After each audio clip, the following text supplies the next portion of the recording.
Okay. We should be cool now. All right. They said this is some gameplay, so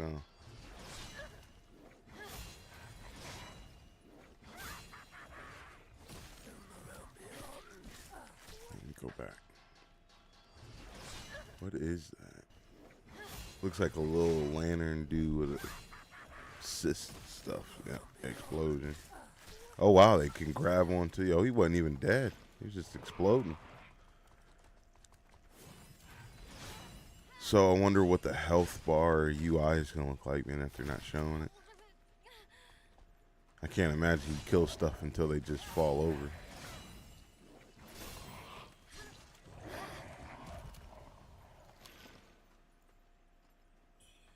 I like that. I don't know if you could tell right there, but whenever she kills them and goes to pick up the weapon right here, it looks like little wispy, like, I don't know, hairs or soul tendrils or something. But I like that little effect right there. It's just the item getting picked up.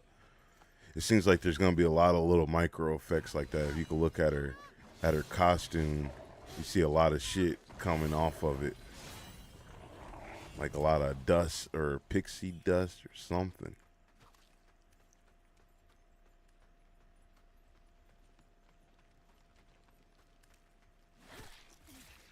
Damn, they got all sorts of. That's a hoe trap. Also,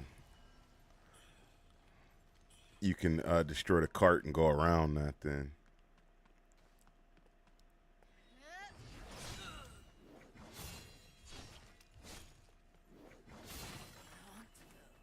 I mean, I like it. I want to see the health bar UI and kind of see an exchange with some AI.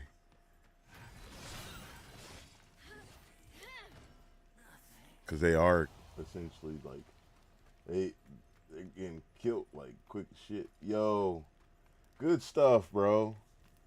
No problem, no problem, GP, no problem, GP. Um, Remember, anytime you see me live, man, you just come chill. If not, it's no problem. Don't worry.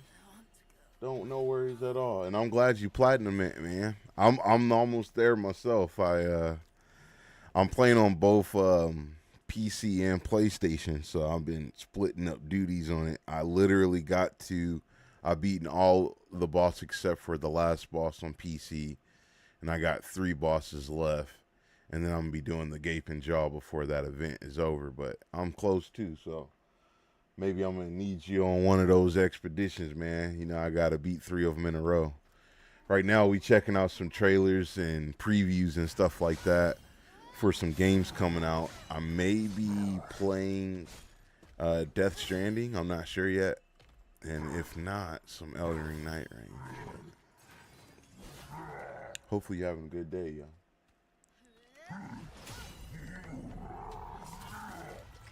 See, I like the enemy design and everything. I feel as though they might have to bump up the aggression on them or something because they don't feel aggressive enough. Like this feels like a substantial enemy, and she's just stun locking the shit out of him essentially, or she's just that much faster.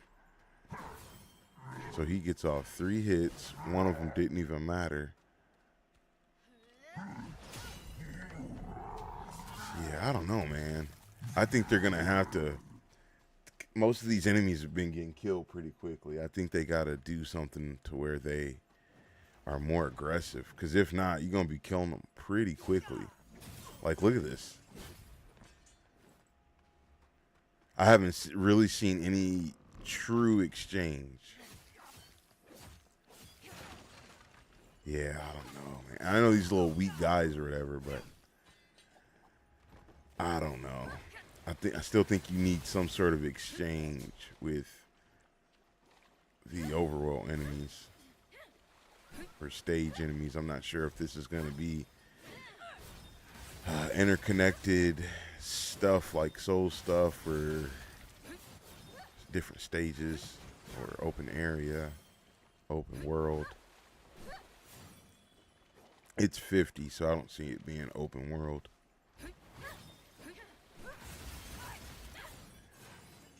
See, I see they're playing very dodge heavy, so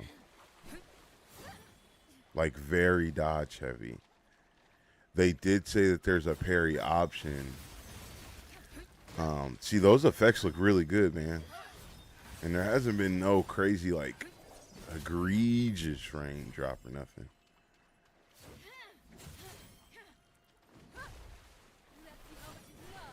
I have zero idea is the best one 3 in a row because I actually did a week accent in a row and then ended. Yeah, I was thinking about maybe just beating Tricephalos or the Augur 3 times in a row because the Augur is really easy and Tricephalos is pretty much easy. The Fisher Dragon is really easy too. The other ones can be a pain. Dark Drift isn't so bad. I had 2 of them in a row the other day, but having to do it twice on PlayStation and PC is gonna be tough. I don't know, man. On Wu Chang though, I want to see somebody like I like this exchange. I hope there's more of it than just in the bosses, but also I want to see the parry stuff because right now it is heavy dodging, and I don't mind that because I mean that's what Elden Ring is and stuff for the most part for me. But games like these, I like having that parry. But the guy at the beginning of this said that, yeah, I mean it was easier for him to dodge than the parry, so I'm assuming that's what they're gonna go with. I'm still looking forward to it. I can't wait for that game. I think it's gonna look great. So I don't know. I don't have any real huge complaints with it. If I join and play with you, you'll probably be amazed because I want to main mage now. Reclusive. Yeah, right on. You can use whoever you like, man. I think it's beatable with anybody. You know what I mean? I don't think you have to use any set character, especially I thought maybe you had to use magic or arrange something for the augur, but if you can just outrun the explosion of him putting you to sleep, you don't need ranged or any specific character for any specific boss. I don't feel like, especially whenever most time people mix and match. But yeah, later on I think Nico will probably be in and we can all play or something. But yeah, I'm gonna be taking a look at a couple more of these and deciding if I'm gonna be getting Death Stranding or not. That'll be coming up here soon. I got the story so far on deck, and then the on the beach one, which is the second one to review. So, because I didn't play the first one, but the second one looks all right, and I've been already hearing certain stuff about it, so piqued my interest. This Blood of a Dawnwalker, we might be just skipping around in this. I'm gonna give it some time, but I know it's a slow build to a lot of the stuff I want to see. They've been talking about this for a while, and then they gave us more stuff around Summer Games Fest. And then I think a few days ago or last week, they came out with this overview trailer of gameplay and stuff like that. And I'm the design director at Rebel trophy card. I would like to welcome you to the Blood of Dawnwalker summer gameplay video. I don't know. I don't know if I remembered a lot of the Night Rain trophies, to be honest with you. The game is currently I haven't played them or analyzed them enough. I have to know what it is in order to figure out if I've done it or not. It's a really cool story involving legendary swords and a haunted almshouse. I don't know. I don't know if I have or not. You know what it does? Or what it's for? We're starting on the outskirts of Sfatra, the game's largest city and the capital of Vale Sangora.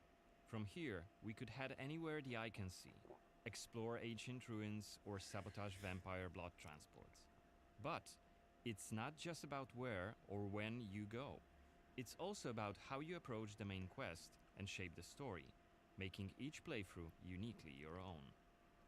For now, we're following the road.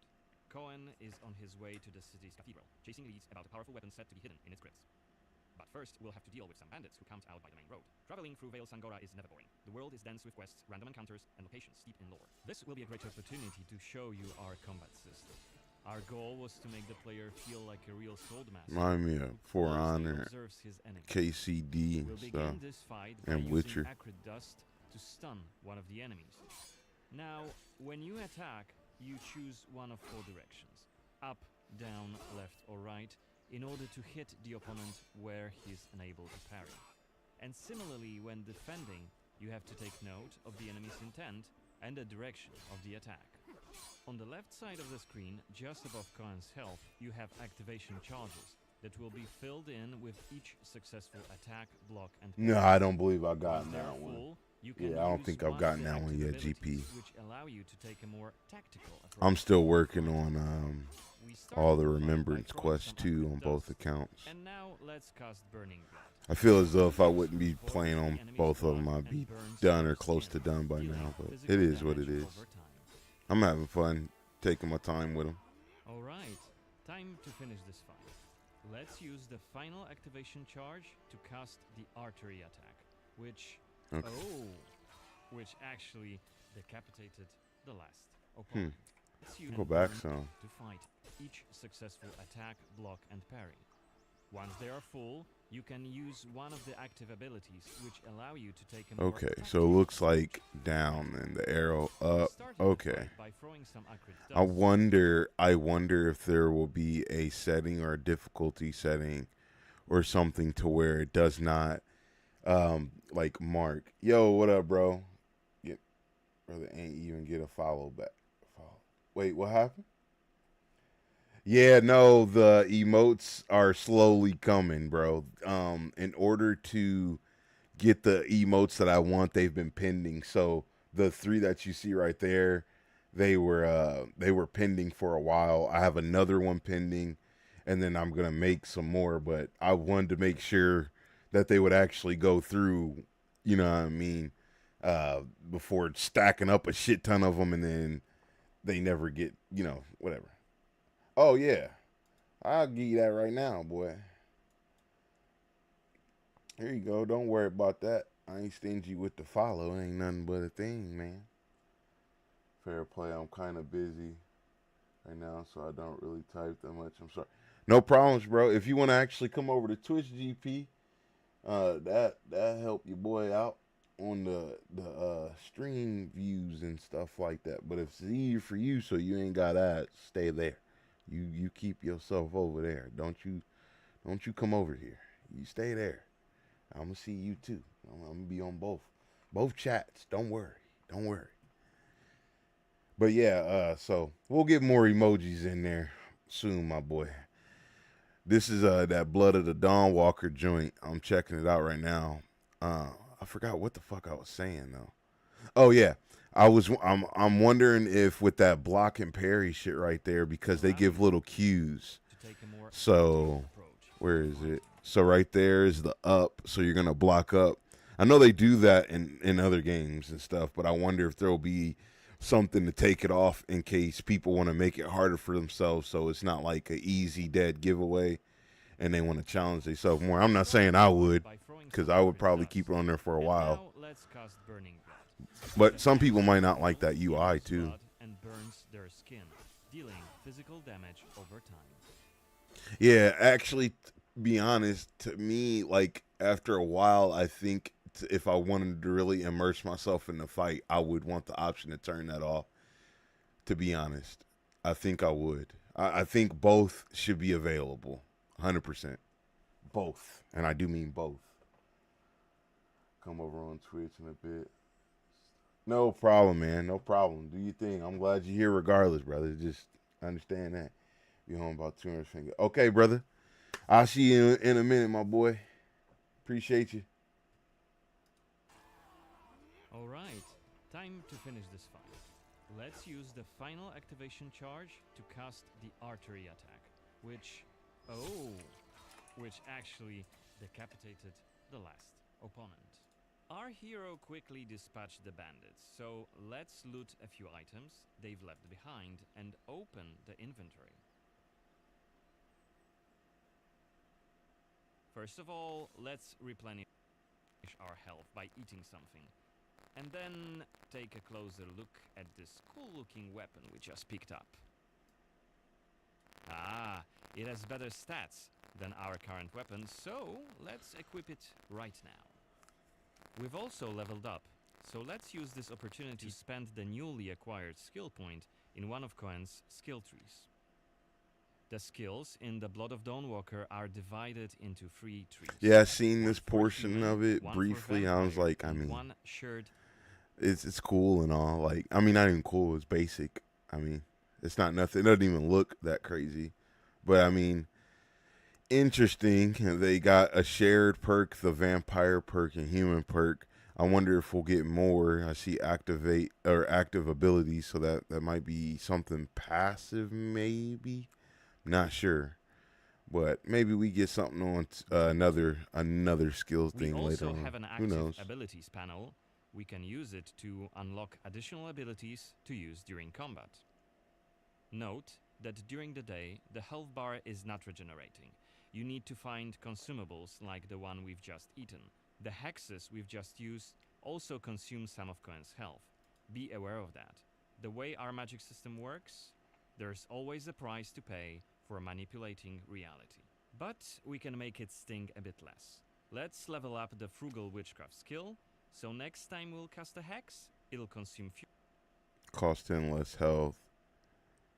So fewer of casting. Cohen's health points. Okay, Now that we've wrapped up the encounter that's with the bandits, interesting. we can be on our I don't way know to how get often I would inside the use city. hex. Right now, Cohen hasn't done enough to ruffle the Vampire Lord's feathers, so the gods will just wait. Let's see how much less this But the more is. damage you cause, the more suspicious and aggressive they'll become.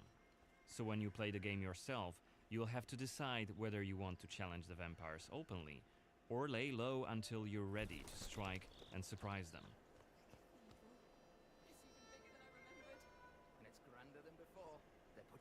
So what is this gonna be like Vampire Witcher or something like that? It doesn't look bad or This anything. It is looks the pretty rich good, district of the city, Silberkreis. especially for There's pre-beta. also Altenmarkt, Neustadt, and the Middens. Each of the boroughs has its own feel and character.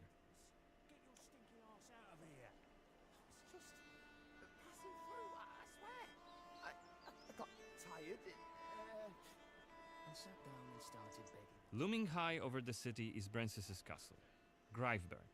He took it over when he slaughtered the human ruler of the valley, Skender, as shown in the trailer we shared with you earlier in January this year.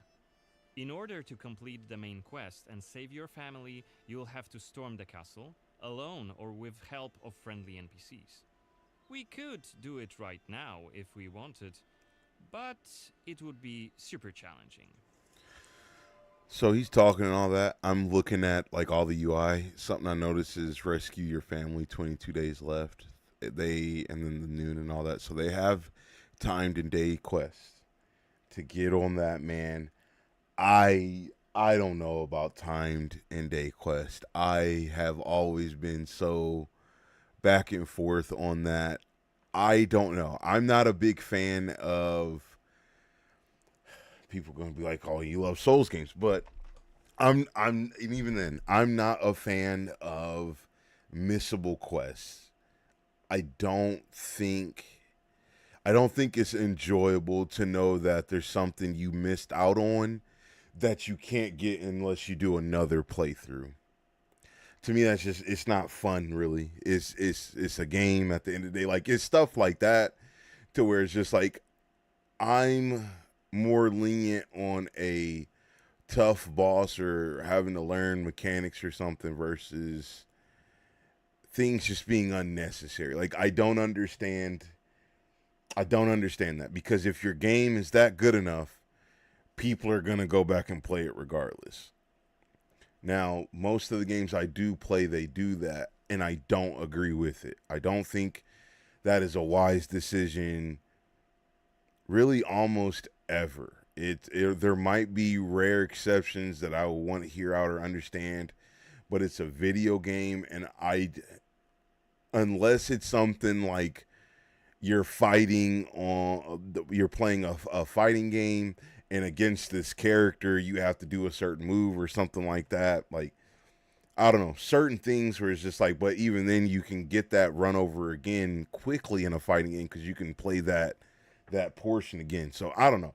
I'm very torn on doing on time quests because a lot of the times they do this, they put you in a bind to where you're doing you have to sacrifice some quest and you have to do things in a specific order or this and that. So I'm not super fond of them, but I will also say it's okay if you miss something because whenever the game is out and you have the game and this and that, you can always go back to it. My problem though with the only thing that I think I could argue with that is just sometimes people don't have the time, whether it be with life or right now, if you're, you know what I mean, so entrenched in a lot of games, you don't have the time to because of so many games coming out. So I think it's, I don't know. I think it's a really tough thing. That's why I lean on time things being in games isn't a good idea because somebody like me that even if I don't 100% a game on my first or second playthrough or even at all, I still want to maximize and do everything that the game has to offer me. And if I miss it and then I learn about it, whether it be through word of mouth or looking it up or whatever have you, and then I find out about it, then I want to go do it. I don't want to have to go through do it all the way again on another playthrough. Even though I understand both sides. So I'm done on my soul. I'm gonna let this go.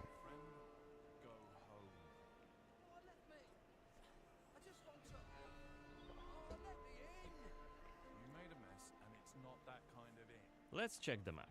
The cathedral is really close. There's plenty of other places to see and things to do here. And this is clearly going to be open world. So the amount of symbols and stuff makes me nervous. I'm hoping this is just looking at it right now. Shop maybe with this of some kind of potion shop or something. Um, medic,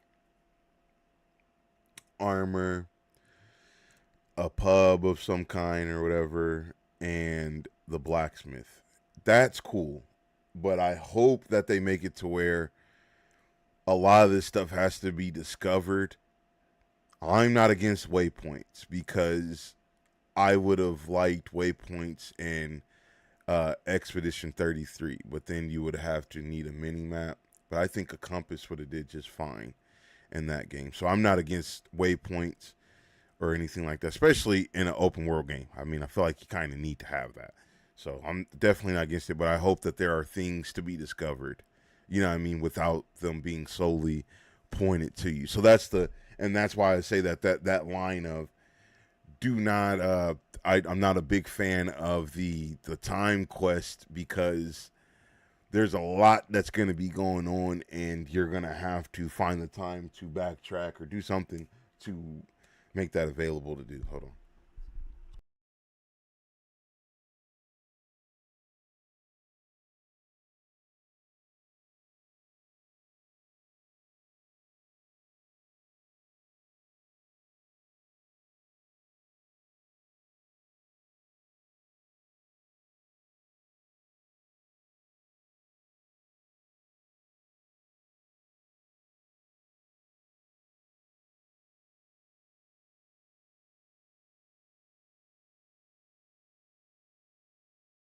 A couple of inns, a medic, a blacksmith, an armorer, and other merchants.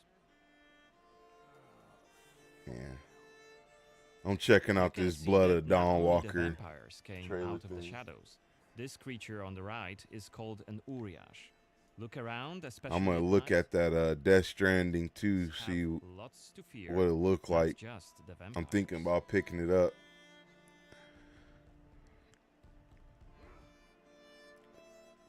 And here we can see guards pounding on some poor guy's doors.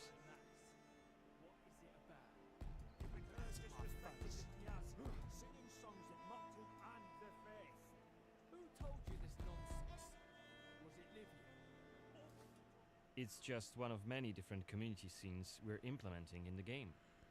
Watch them closely when you play, as they might point you to new quests and hidden treasure. That's what we have to say. You said pick up what other game?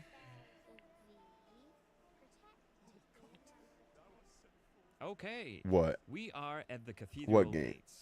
Again, Oh, yeah. since Cohen isn't yet wanted by the vampire regime, and I'm instead checking it out. we I'm can gonna check it simply out walk first. inside. So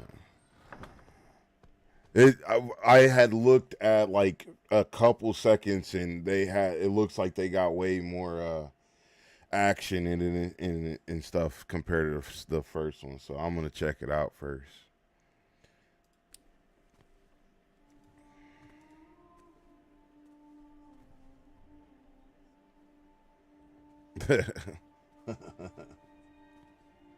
The baptism of a newborn is a solemn moment, doubly so.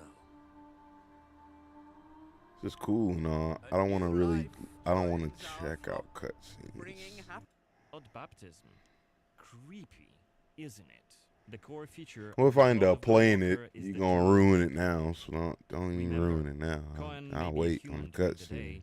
but he turns into a vampire at night, and has a different. It's a lot of this. I want to see the ground. vampire shit. The sk- Here we go. What's more, there are still a few clues to be found in order to solve this story.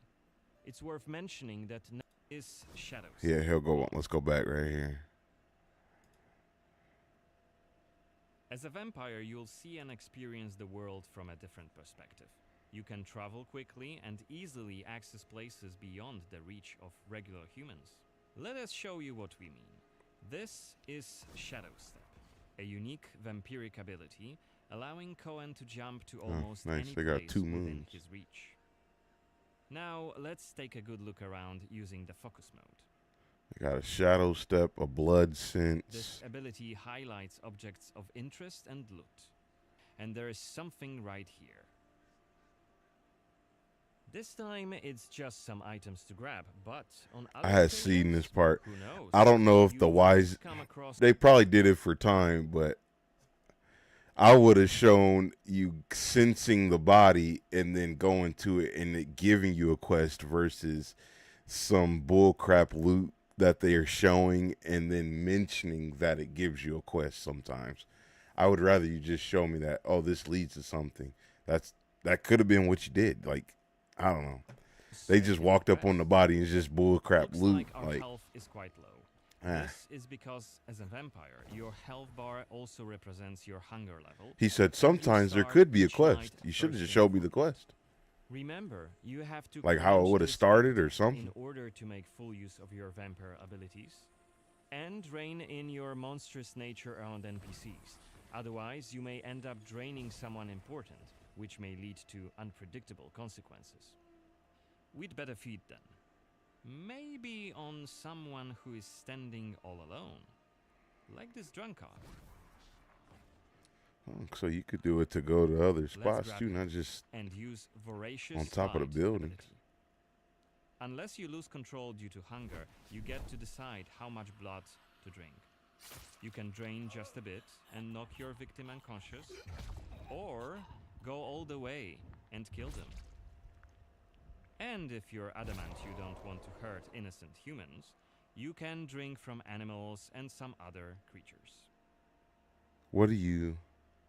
I think does it just heal you? Finally, drain just and be on someone who is standing all alone, like this drunkard. Let's grab him and use voracious bite ability. Got you. Chris. Good luck, man. Have fun.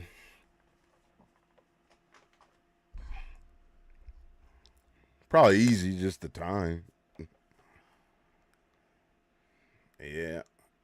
Store a fraction of your blood bar by drinking target. Unless Okay. you lose control due to hunger, you get to decide how much blood to drink. You can drain just a bit and knock your victim unconscious. Which or one? The new go all dawn? the way and kill them. Yeah, And if I'm you're watching it adamant now. you don't That's yeah. No, I will be in a minute. I'm watching the Blood of Dawn Walker now. Yeah. want to hurt innocent humans, you can drink from animals and some other creatures. Maybe leaving. Okay. Finally, we are at the cathedral, but it seems to be closed for Gotcha. the night, and the entrance gate is well guarded. Let's find another way in. Mm-hmm.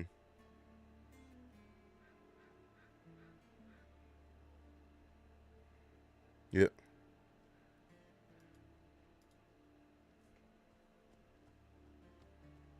Shadow Step is not the only vampiric ability you're gonna learn during your playthrough. Cohen can also use plane shift to scale walls and even ceilings smoothly. Okay. I was like, hopefully that dude reacts from seeing This some will wild allow shit us like to that, which he explore did. every nook and cranny of the cathedral.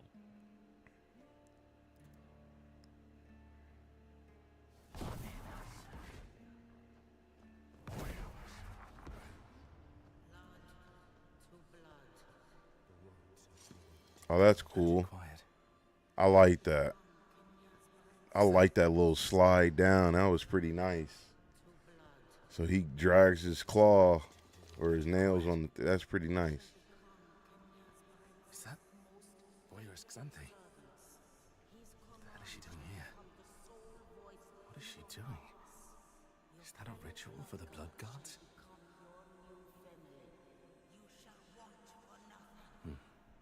They're covering up the old paintings. Why? One of the workers must have left it. Seems that the cathedral complex is quite big. The main building, cloisters, inner courtyard. The entrance to the crypt could be anywhere. Won't get anything done just standing around. Still. This was a scene investigation, a mechanic we used to zoom in on and showcase key clues. This time we had a chance to learn more about the vampire's plans.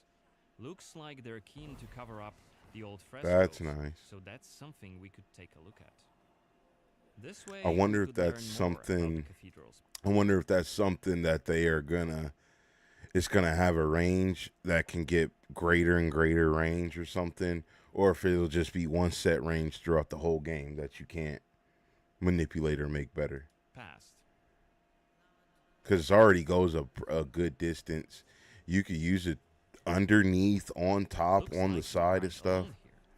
Underneath us, there's a group of blood guards, soldiers hooked up on vampire blood, which makes them stronger. And one of Brances's vampire allies.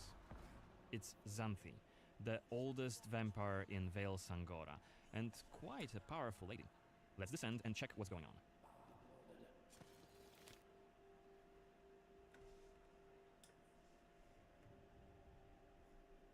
Don't think I don't see you skulking in the shadows. Come out. You're interfering with my task. Who are you? It doesn't matter. Very well. I don't have time for interruptions. Let us dispose of him. Quickly.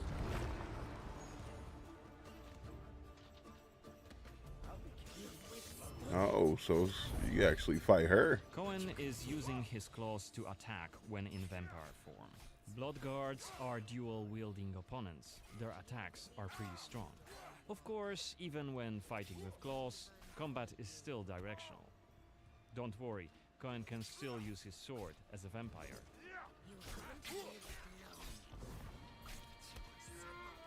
Look like I'm having more fun playing as the vampire. Only after defeating version all of three him. the blood guards, Xanthe deems Cohen worthy of a challenge. Seem fast. She You can still descends use his to face sword.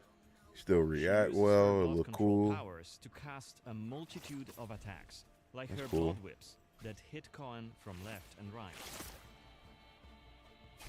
Xanthe is protected by a powerful vampire ability. Once her stamina runs out, Cohen will have an opportunity to strike and deal some damage. But be careful, cause Xanthe is quick to counterattack, and she will also try to restore her blood. Meanwhile, look at the indicator just below her health and stamina. It's a timer for the boiling blood skill that you've seen in the CGI trailer. So, if we don't hurry, the timer goes down to 0 and Cohen will eventually explode. Skill that you've Okay, seen I in see the it. I was like, CGI is trailer. that the one up top So, right here? if we don't So hurry, yeah, the timer goes down to 0 and Cohen will eventually he did say below explode. her name. I thought he said below his name. And we're dead. Remember, we were Makes only sense. mid-game here, and Xanthi is one of the game's most punishing Yeah, enemies. you want to know the most out of pocket thing? They love this damn "you are dead" screen now. The "you are dead," the "you died," like ain't game over no more. They just blunt with it. Like I see game. I see. Defeating her right here and right now is very much possible, but it would be hellishly difficult. A fun challenge for hardcore players. Otherwise, we could load the game and explore the cathedral without drawing her attention. All right. Or try to get to her while she's not surrounded Well, by bodyguards. 2026, Xanthi, man. like all You can wish list tiny it today. It's gonna be on everything. So I don't know. I can't wait to see a little bit more on that. Kinda I wanna see what didn't they show us that I would like to see. Mostly just more of the world and how the quests are gonna lay out. I wanna know if it's just all fetch quests or what it is. That to me is kind of what's probably gonna sell me on the game. Because I liked what we just did.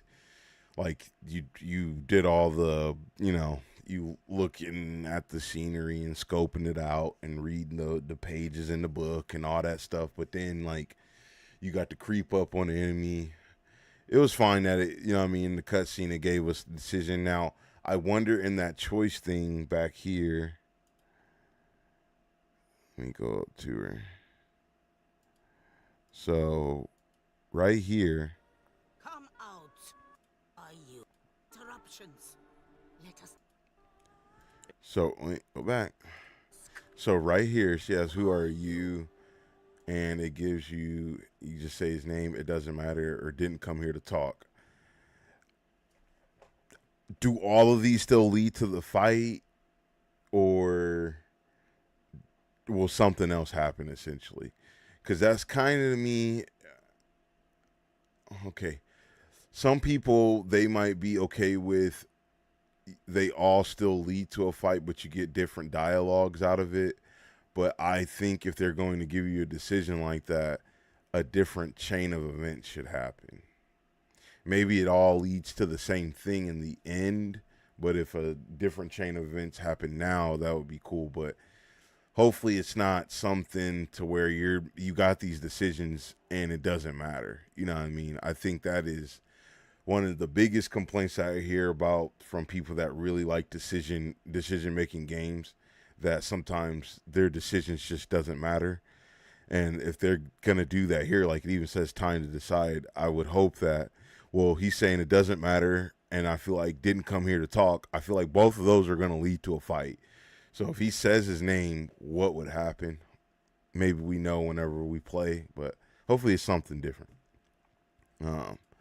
I think, like I said, so seeing decisions play out, seeing the open world more, like the actual world building, and then on top of that, seeing how the quests are. If it's just run here, grab that, take here, run here, fight boss, leave, run here. This NPC will walk you for 15 minutes. Like, I don't know. I just kind of need to see how the quests are too.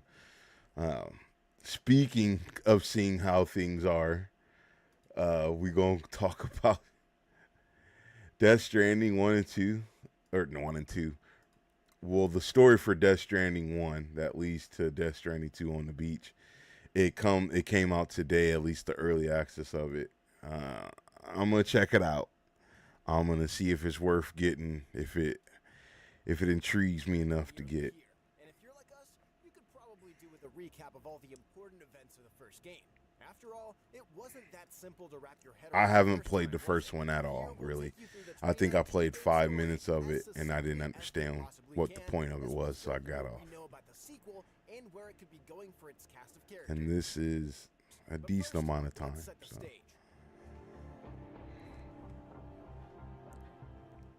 Stranding is a post-apocalyptic story, only instead of the end coming by zombies, nuclear war, or a giant asteroid, it came Hopefully by y'all an can event hear that known fine. as, well, the Death Stranding.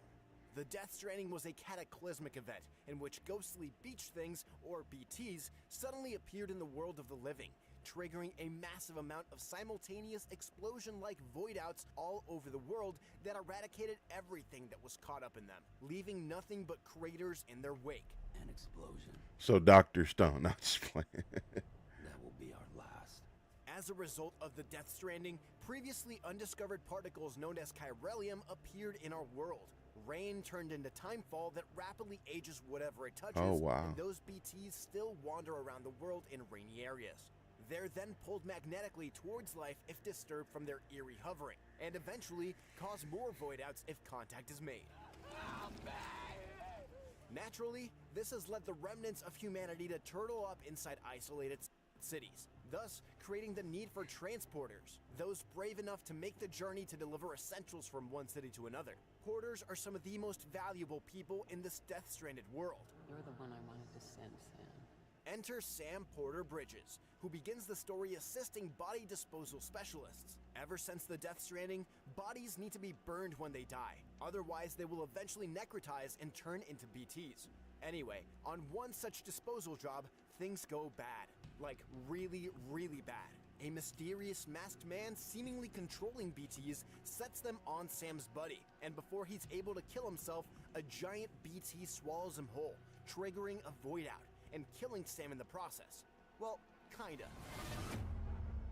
The thing is, Sam's a repatriate, which means that when he dies, his soul winds up in a place called the Seam, where he's able to guide his soul through water back to his body, enter through the mouth, slide down the esophagus where there's a baby who gives him a thumbs up, and the next thing he knows, he's back to life spewing tar out of his mouth. Look, What don't the ask me how it what? works. Ask Kojima. Anyway, Sam gets picked up by a digitized Guillermo del Toro who goes by Deadman, on account of him being well acquainted with the dead. Deadman sends Sam to see his adopted Very quickly, all I can say is my God, this is a Kojima game. mother, What the hell? Bridget Strand, the first and last female president of the United States, who also happens to be currently dying of cancer. Bridget dies trying to convince him to head west and help her daughter Amelie in making America whole, leaving him with one final "I love you" and a cryptic I'll be waiting for you on the beach. Though still not convinced of taking up Bridget's vision to reconnect America, Sam agrees to take Bridget's body to the incinerator due to the corpse disposal team damn. being voided out of existence. Deadman wants Sam to burn it as well, thinking it no more than a tool, but come on, who could possibly kill that adorable little face? Sam keeps the BB, and good thing too, because BTs quickly corner Sam inside the incinerator. Thankfully, BBs allow the wearer to see where these specters are, giving Sam a chance to escape without triggering another void out. Upon returning, Sam finally reunites with Amelie, who echoes Bridget's pleas for him to head west, establish the chiral network, and rescue her, as she's been captured by a group of terrorists known as the Homo Demons, or Madmen. Understandably exhausted by all this, Sam takes a nap and awakens on the beach, where he once again finds Amelie, and after another plea for help and some ominous foreshadowing, Sam finally agrees, and thus truly begins this epic endeavor to Jeez, reconnect the that looks country crazy. and reestablish the United Cities of Damn. America.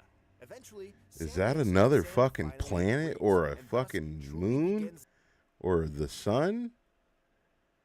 And are these whales? this epic endeavor to reconnect the country and reestablish the United Cities of America. Eventually, Sam makes his way to Port Knot City, and it's here that he has the reunion with the masked man from the beginning of the game.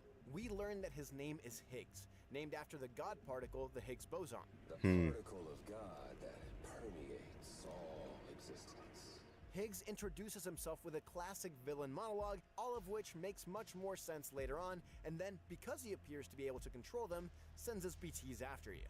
After throwing a bunch of blood grenades at a whale, we set sail across the lake to the real meat of the game, the Central region.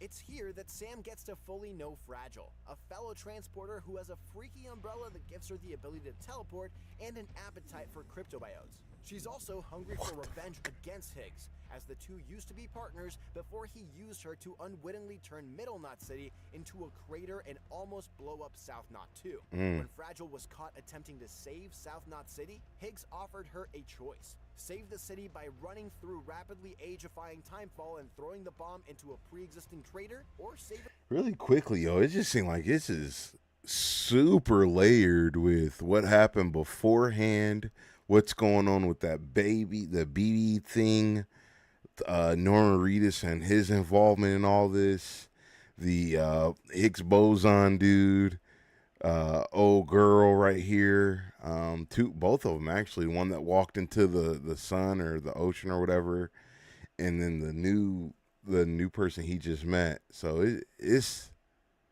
it's a lot going on here. Judging by Fragile's scarred body from neck to toe, it's easy to see what choice she made. Well, there it is. You are a goddamn hero. This is all important because Higgs sneaks a bomb into Sam's cargo and makes another attempt at removing South Knot from the map. Fortunately, Sam's able to spot the explosive in time and tosses it into a tar pit. As he continues on his journey, Sam eventually gets swept up in a crazy storm and finds himself on a battlefield sometime during World War I. This is where he meets Clifford, a character previously only known through BB's flashbacks. Turns out, Clifford really wants that BB, and he's willing to turn his small army of Skella soldiers against Sam to get it. But Sam fights his way out, and apparently only a few seconds passed in the real world while Sam was away. That can't be right. I was there for hours, it felt like. Sam's next stop has him meeting Mama, a woman who is tethered to her dead baby, which floats above her as a BT. What the Mama's fuck? story is a tragic one, but the short version of it is terrorists attacked a hospital where she was giving birth. She got stuck under rubble during the C-section operation, and her baby died while Mama lived, connecting them via a BT's umbilical cord. I gave birth. The shit that come out of this man Kojima head is something else. So the mom lived, the baby died, but they still connected by some spiritual looking umbilical cord. That is fucking weird, bruh. Mama informs Sam that the chiral density is way higher than she ever expected as a result of Sam connecting stations to the chiral network. Even stranger, the limiter that she placed on the Cupid, the device that Sam used to connect the stations to the chiral network, is faulty. She warns that if Sam continues extending the chiral network as is, he may actually cause another Death Stranding. Maybe we're making things worse. Maybe not. But it's the only plan we've got. She gives Sam another Cupid, but in order to get it to work, Sam needs to seek out a woman named Lochna, who it turns out is actually Mama's estranged twin sister. It's good to hear your voice again. To prove that Bridges is truly trustworthy to Lochna, Sam reunites the two sisters, but not before cutting the umbilical cord connecting Mama to her BT baby and running away from Higgs and his giant BT lion. He looks hungry. Mama, whose real name is Malignan, dies on arrival, a result of severing her ties with her BT baby, but her soul becomes one with Lochna's. Interestingly, Why she Mama's body wipe her doesn't eyes show like any signs of necrotization, but we'll get to that in a bit. When Sam returns back to his room and takes a nap, he wakes up to find that the BB, who he now adorably calls Lou, is missing. Deadman informs him that while BBs are meant to be a bridge between the world of the living and the other side, Lou is starting to veer too closely to the world of the living by developing into an actual baby. Deadman warns that Lou will cease functioning in a couple of days if he's not able to perform an operation to reset it, essentially tugging it back to the middle of the line between the two worlds. I'll cut the cord that links the two of you and then perform an operation that reconnects it to the other side. Sam hands Lou over to Deadman, leaving Sam with a few Ugh, missions I don't where know he about can't detect that. BTs. That's a really evil thing to do. Thanks, Kojima. Maybe we should get the hell out of here. Yes. Fast forward a bit to Sam's reunion with Deadman, where both of them get caught up in a storm that leads to yet another meeting with our good friend, Clifford Unger. This is all my fault. They find themselves inside a World War II themed nightmare world, where Deadman hands over the newly reset BB, which has now imprinted itself upon Deadman, finally making him see them as more than just tools. Sam faces off against He Clifford got once imprinted again, by and it. in another scuffle, he manages to snag Clifford's dog tag before waking up in his private room. This is where we learn a whole boatload of secrets, including what happened with Sam's wife and child, they died in a void out, why Deadman is, well, the way that he is. He's an artificial human grown from pluripotent stem cells, with parts of him made up of body parts from corpses to replace the defective ones. And the identity of Clifford Unger. He's a U.S. Army Special Forces captain who served in Kosovo and Iraq. Well, that's all I've managed to dig up so far. After that lore dump, it's time for Sam to pay a visit to Heartman, who lives in a deeper explanation of what a beach is in Death Stranding. A beach, as Hartman explains, is a space created by one's soul. They're called beaches, but they don't have to look like actual beaches. They're shaped by the individual's beliefs, religion, philosophy, etc., and when a person dies, their beach essentially acts as a corridor connecting them to the other side. A sort of limbo, so to speak. Each person has their own unique beach, but if a bunch of people die all at once, their beaches become tangled in what's called as a strand field. So those World War battlefields that Sam finds Clifford in are beaches. That thing that Fragile uses to teleport her is her beach. That beach that Sam and Amelie converse on, that's a, well, it is a more... So what the fuck? Like, are they stuck in a dead zone that keeps creating off of the dead? Waiting for you on the beach. So why does Hartman know so much about beaches, we hear you ask? Well, he has a very close relationship with them, as he dies every 21 minutes for 3 minutes before being revived, allowing him to explore beaches 60 times per day to locate and reunite with his dead wife and child. That's crazy. At the time Sam meets him, he's been to the beach 218,500 Woo! times. That's a lot. That's a lot of times to die. With Mama's non-decomposing / non-necrotizing corpse on his back, along with a mysterious umbilical cord that Deadman wants him to investigate. A couple of deliveries and chiral network additions later, we learn that the umbilical cord actually belonged to Bridget Strand and is the key to unlocking the mystery of the Death Stranding. Hartman deduces that the cord, along with Mama's body, has cells infused with chiralium, giving them a connection to the beach and allowing them to escape the flow of time. We shouldn't assume that everything about a Death Stranding is detrimental to life.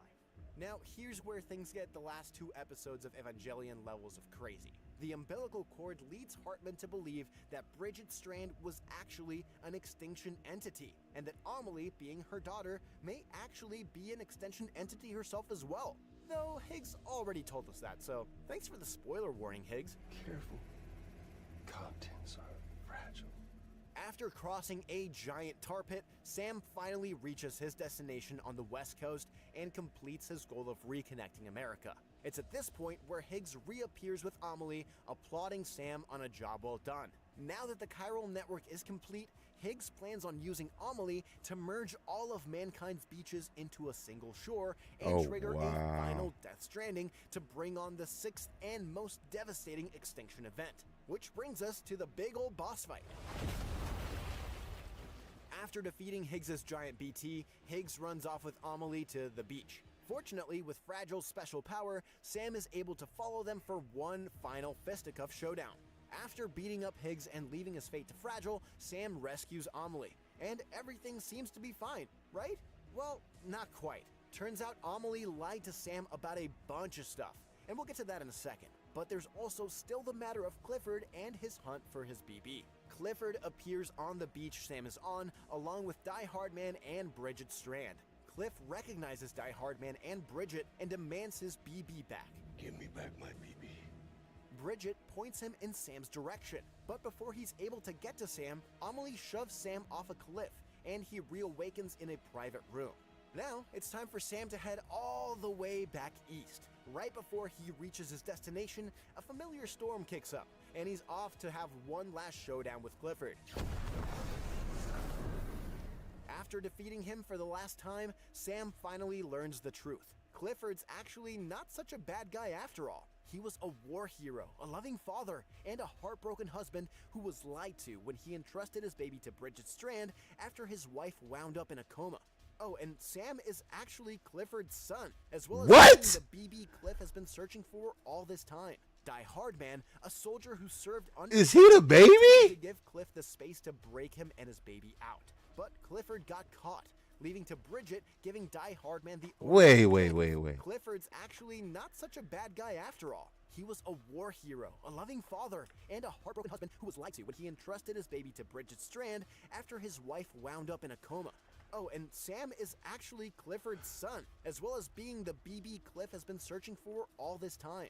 Die Hardman, a soldier who served under Clifford, attempted to give Cliff the space to break him and his baby out. But Clifford got caught, leaving to Bridget giving Die Hardman the order to kill him. Tragically, an errant bullet hits the BB, sending it to the beach, where Amelie is able to revive it and send it back to the world of the living, thus explaining not only Sam's gnarly stomach scar, but also his connection to the beach, his ability to repatriate back to life, and his relationship with Amelie. Though the baby can no longer serve its function as a BB, Bridget decided to adopt it and raise it as her own. Back in the present though, Sam travels to the beach once again to try and prevent Amelie from initiating the final stranding. But instead, Sam finds Bridget, and it's here we learn the big secret. Amelie and Bridget are one and the same. Well, sort of. Bridget is the body to Amelie's soul that's stuck on the beach, together making up one entity. But before any more revelations, Sam's given a choice.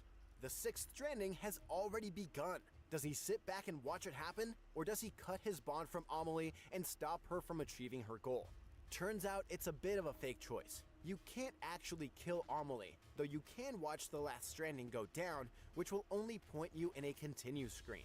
Only by holstering your gun and choosing to instead hug Amelie can you stop the sixth stranding from happening, or at the very least, delay it. From the start, Amelie doesn't really want to bring on extinction. Trapped as she is in her role as an extinction entity, she actually approaches a young Sam and insists that he stop her when the time is right, and he's the only one who can. But she knows that extinction is an inevitability, and eventually the thought of waiting on the beach for however many hundreds of thousands of years gets to her. But by hugging her, Sam reminded Amelie that it was the bonds between people that Sam valued most, and because of that, she accepts a lonely fate, relegated to the beach for however long it takes to usher in extinction naturally.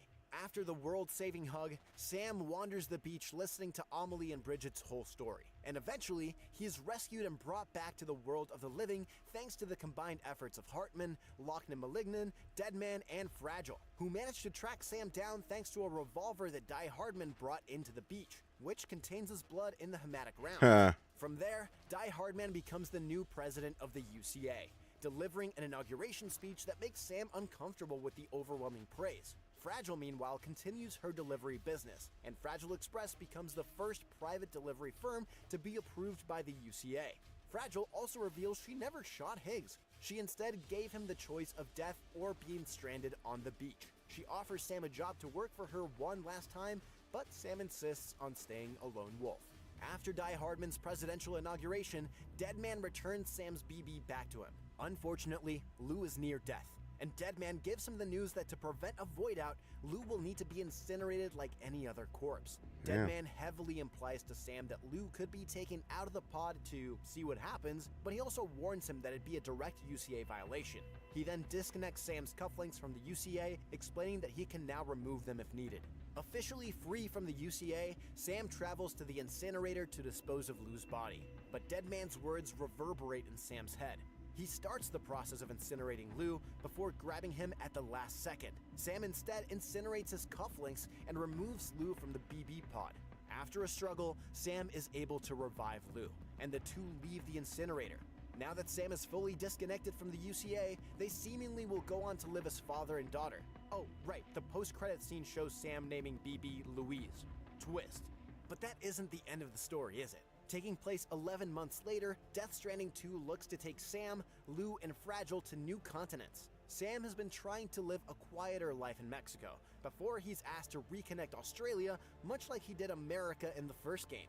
But they're not the only familiar faces returning. In the trailers we've seen so far, it's clear that Troy Baker's Higgs is making a return, which can only be bad news. What does he want with us this time?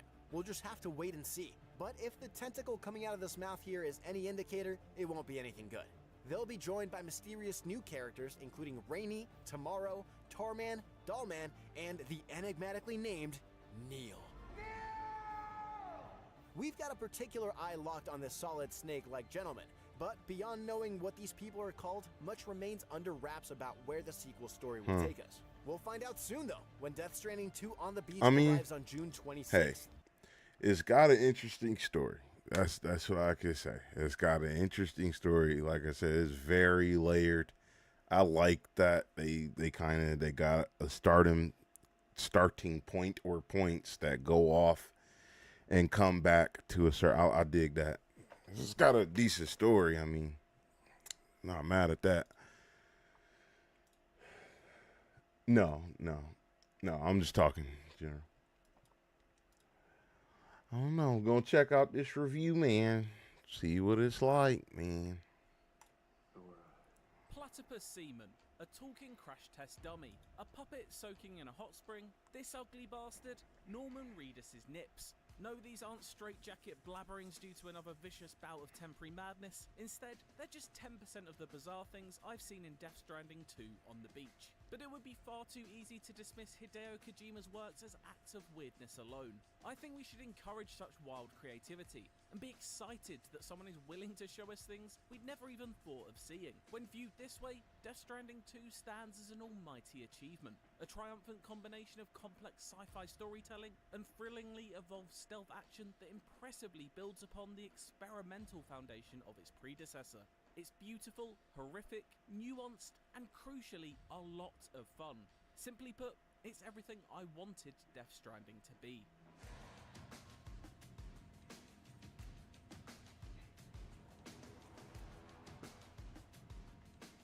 The rhythm of Death Stranding 2 will be familiar to those who played the original. Reedus is back as Sam Porter Bridges, once again on a mission to make deliveries across treacherous... How the hell this big motherfucker walking across this little ass ladder, bro?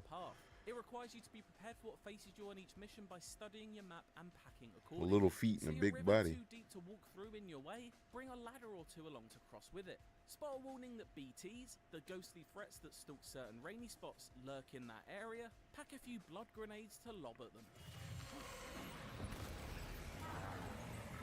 It's this loop of preparation, overcoming both geographical and human/former human hurdles, and reaching your goal that makes up much of Death Stranding 2's 35-hour runtime when mainlining its story missions. After a brief tutorial chapter in Mexico, Sam is given the goal of connecting Australia to the chiral network, the online system knitting civilization together after a near-world-ending event, much like he did with the USA in the original. Why is he doing that, and who is he doing that for? You'll just have to find out yourself. I'm halfway around the world. How are we supposed to do that again? This new continent offers a far greater variety of locations, as it shifts in its appearance and the challenge it presents with regularity. It further adds to the feeling of combating nature with this future tech, as the Earth itself seems to be fighting back against its increasingly digital future. Should we have connected? It's a resounding no, it seems, from Mother Nature. What in the world?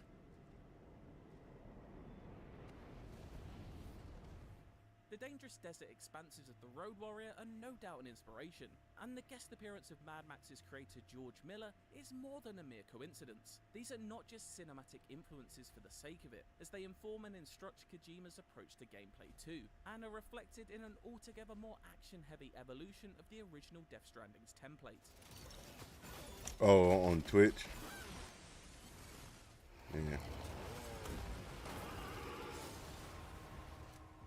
What initially presents itself as a pretty rudimentary style of stealth gameplay, mainly consisting of crouching in tall grass and performing silent takedowns, rapidly reveals its layers as your arsenal grows. For example, there's the introduction of a game-changing tranquilizer sniper rifle, which is something I found super satisfying to pit bandits off with. It may never truly become the stealth action playground of creativity that Metal Gear Solid 5 The Phantom Pain is, but it frequently evokes that same feeling in brief moments, delighting me each time it does. Death Stranding 2 offers a lot more flexibility in your approach compared to the original Death Stranding, making its combat much more engaging as a result. And you'll need to become accustomed to a variety of approaches as well, because there's no avoiding confrontation and the many forms it takes this time around. Enemies develop as you progress, and knowing which are armoured, which have higher mobility, and what ammo type they're vulnerable to adds variables to each encounter, meaning you can't always rely on the same rinse and repeat tactics. That being said, if you're a decent enough shot with a sniper rifle, you can clear out most bases before enemies have time to reach you. bro, I love you. I'm listening, but I'm also not listening because this review is also playing at the same time. So I'm trying. Don't be mad. Yeah. Crucially though, it's just as fun when it goes wrong as when it goes right. There's a satisfaction in a perfectly planned attack going smoothly as you pick off each guard with a tranq dart, but a thrill when one shot goes awry and you're made to scramble, juggling your arsenal as enemies descend upon your position. Shooting the driver of an onrushing vehicle before stealing it to run over his friend is always fun, as is dancing around them in a machine gun turreted off-roader of your own design. Overall, there's a playfulness in Death Stranding 2's approach to combat that just wasn't present in the original's simpler, less imaginative system. It brings a dash of power fantasy to the mix, adding to the fun and making it a wholly more enjoyable game to play. Enemy AI may still not be the sharpest, but it does enable some of that playing with your food energy that's always welcome. I played on normal difficulty and never really found any fight a challenge until things cranked up a little towards the end. This lack of friction is deliberate though, with the increased toolset including many different gun and grenade types of varying loudness, allowing you to get through its story at a good pace. In fact, even boss battles can be skipped entirely if that particular challenge isn't what you're here for. This isn't something I'd recommend. What the fuck? Some of the most striking spectacles. They got one of them tentacle anime monsters. A giant tentacle mech is an early favorite, but there are many The little hentai, whatever they are. that I'll keep hidden here. What a hit. Cliché, but that one's gotta hurt. I mean, it looks like it's got a hell of a lot more fucking action in it than the first one. Shit, you can get in cars and run over people. You can shoot all sorts of different weapons. They got fucking stealth options. And the many cutscenes that bookend them. Having time slow down after dispatching an enemy is not only very helpful when faced with multiple threats, but adds a slick layer of style to each gunfight. No aspect of Death Stranding 2 is left untouched by its blockbuster aspirations. But as both elements and entities fight against you with more vigor this time around, you're in turn given new abilities to combat them with. Unlike the first game's relatively bare-bones character progression, now skill points can be used Go to back. It's so fast. You didn't even tell us what you were doing. Unlike the first It says additional ammunition storage that increase the amount of ammo Sam can carry. Okay. Device that decreases backpack overall weight, increases Sam's cargo carrying capacity. Bare-bones character progression. A 1x1 backpack patch that allows the wearer to express their individuality. This is like a, oh, it's a patch. Okay. Now skill points can be used to unlock fresh tools and boost your stat sheet. Death Stranding 2 is by no means an RPG, but it does offer greater and much appreciated variety when it comes to building out. So what is this? Unlock fresh tools. A-Pass enhancements. Porter. Bridge link. Servicemanship. Stealth. Combat. Stranding 2 is by no means an RPG, but it does offer greater and much appreciated variety when it comes to building out how you want your Sam to play. Want to be sneaky Sam? Invest in the ability to cover your tracks by scrubbing out your footprints. Want to be shooty Sam? Augment his arsenal so it packs a heavier punch. You'll ultimately be treading the same set of missions as every other player, but the ways you can choose to approach each one are far more varied this time around. These perks can also be freely plugged in and out, reminiscent of how Nier Automata's fantastic chip system functions, and offers great flexibility, further enhancing your So they said they got a chip system that's similar to Nier Automata. When preparing for specific types of missions. Upgrades get unlocked in accordance with how you've been playing. For example, if you take a combat-heavy approach, you'll be rewarded with new skills like a semi-automated lock-on ability for your guns. It's a nice touch that further makes Death Stranding 2 feel like an experience that is in step with you, and another indication of its formerly rough edges being sanded down for a much more enjoyable time. On top of perks, there is also no shortage What is that, feel like Porter an experience grade? that is in step with you, and another indication of its formerly rough edges being sanded down. Porter grade increase. SIM card. What does that mean? You've earned the nickname Mover. On top of perks, there is also no shortage of gadgetry. Cupid connected. Coverage has expanding hand access following. Suit designed specifically for making deliveries. S-size cargo can be attached to the shoulders and the hips to wear from being detected by mole mines, AI cameras, developed using technology by and the weaponry available to Sam, completing side missions and increasing your star ranking with each of the outposts dotted around the map unlocks these options at a consistently good rhythm, as well as some Read the weaponry boots. available to Sam, completing side missions and increasing your star ranking with each of the outposts dotted around the map unlocks these options. Boost designed for infiltrating and other covert operations. Dampens the sound of your footsteps, allowing you to approach enemies stealthily and subdue them from behind, or retrieve cargo from their territory unnoticed. A consistently good rhythm, as well as some that open up when you complete certain story events. The tools get weird and wild too, coming at such a regularity that you'll be moving on from one shot. Go back. Consistently good rhythm, as well as some that open up when you complete certain assault rifle. events. They got a bunch of different Tools assault get rifles, weird. a shotgun, machine gun, handgun, grenade, sniper rifle, a tar cannon, decoy hollow grenade, MP grenade, smoke grenade. Coming at such a regularity that you'll be moving on from one shiny tool of destruction or subterfuge to the next with each mission. But it isn't just in combat that these accessories have their What uses. is that? Because no matter how much Death Stranding 2 has cranked up the action this time around, it is still fundamentally about porting cargo from one location to another across Australia. That vast expanse naturally leads to new delivery systems. Yes, turns out there really is nothing on Earth like a genuine bona fide electrified 6-car monorail. This new structure is a godsend when it comes to a handful of missions that require shipping hundreds of kilos of chemical materials over a rocky coastline. But it does require quite the combined construction job between you and the online community. That being said, I did settle on travelling on foot as little as possible quite quickly. On the Beach is very kind in the way that it gives you a vehicle very early on this time around, especially when compared to the many hours it took to fire up an engine in the original. The missions themselves are incredibly Moorish, with that just one more job itch. I don't know. The more I'm listening to this, it just sounds like the first one was so dry.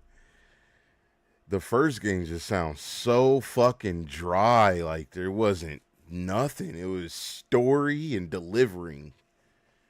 Like that is crazy. Like they got all sorts of shit in this, man. Like like he keeps saying they didn't have this in the first. They didn't have this in the first. I'm like, oh damn, god dang. A game got that big off of story and delivery? That's crazy. Always had to scratch. There's a great sense of forward momentum which aids this sensation hugely, with backtracking thankfully a rarity in the sequel. Varied mission conditions also keep things fresh. These range from having to complete orders within a set time limit or being extra careful with fragile cargo. Again, these parameters force you to adjust how you prepare for each mission and ensure you can't just use the same toolset and methods on every run. It's this consistent drive along a drip feed of new equipment that makes the whole experience more rewarding. The overall structure of Death Stranding's 2 campaign is leaps and bounds above what came before, and whether it's unleashing bullets into a teleporting mech or gently navigating a river, it all feels intertwined beautifully and serves the complex sci-fi story it aims to tell to fantastic effect. Life's a beach. Missing little Lou that badly?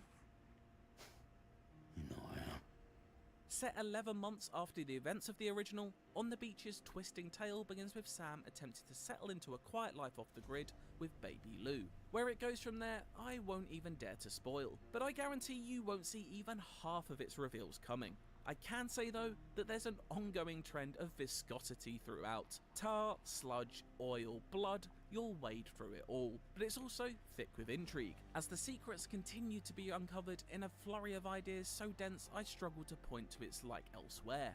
The themes it tackles are multifold. Some focus on a more personal level, and others are His global. hat says, The latter "Why is a me?" treatise on modern life and how technology infests every part of it. It's a strong story of how increased existence in the digital world eats away at our souls as humans, as physical interactions, especially in a post-COVID environment, became all the more precious. I can't help but feel that Kojima is bristling with thoughts about how art and individual expression can never be replaced by artificial intelligence, no matter how it's forced upon us. And then there's the commentary on gun culture and our world's obsession with building bigger and better weapons. These are of course themes Kojima has been writing about for decades now, all the way back to the original Metal Gear Solid in 1998, but still remain frustrated. So this doesn't really make sense to me, because he's talking about fucking gun culture, and I'm pretty sure the guy doing this review, unless he lives here in America, doesn't live anywhere where gun culture is a big deal.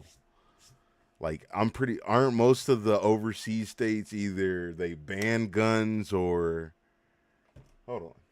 I want to look this up.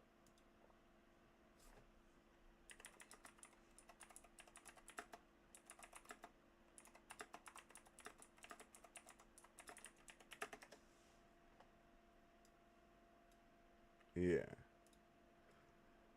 Okay, so here's this. So countries with near total or very restrictive gun laws, there's like at least 20, and then they got Japan, China, South Korea, Australia, United Kingdom, Djibouti, yeah. Countries with strict, okay, and then countries with strict but not necessarily outright bans, several Western countries, or several European Western countries, Canada, Norway, Denmark, Switzerland, Italy, France. Countries with passive gun laws, United States, Mexico, Iraq, Yemen, and Pakistan. So, unless this guy did this review in the United States, there are no other countries that are big into fucking gun shit. Like, that is, do not start your shit, IGN. Just fucking give the review, bro. Well, he's talking about fucking in the game, it's talking about how man is obsessed with having bigger and better guns like our countries today and blah, blah, blah. And it's just like, hold on. The guy giving the review clearly has an accent of some kind that he's not from the United States. So I'm just like, I'm pretty sure you're trying to talk about the United States without saying the United States, because every other country has a really strict ban on guns and stuff like that. So I'm not the jab towards you. Just say that. Just say the United States. Don't do that sneak diss shit. That's all it was. It was a sneak diss. Yeah, that's all. You're like, bro, I just looked at all the countries. It's like 4 countries that got the similar bans as the United States. Everywhere else, it's almost impossible to get one or it's frowned upon. Like, brother, I know what you did there. Stop. Like, quit.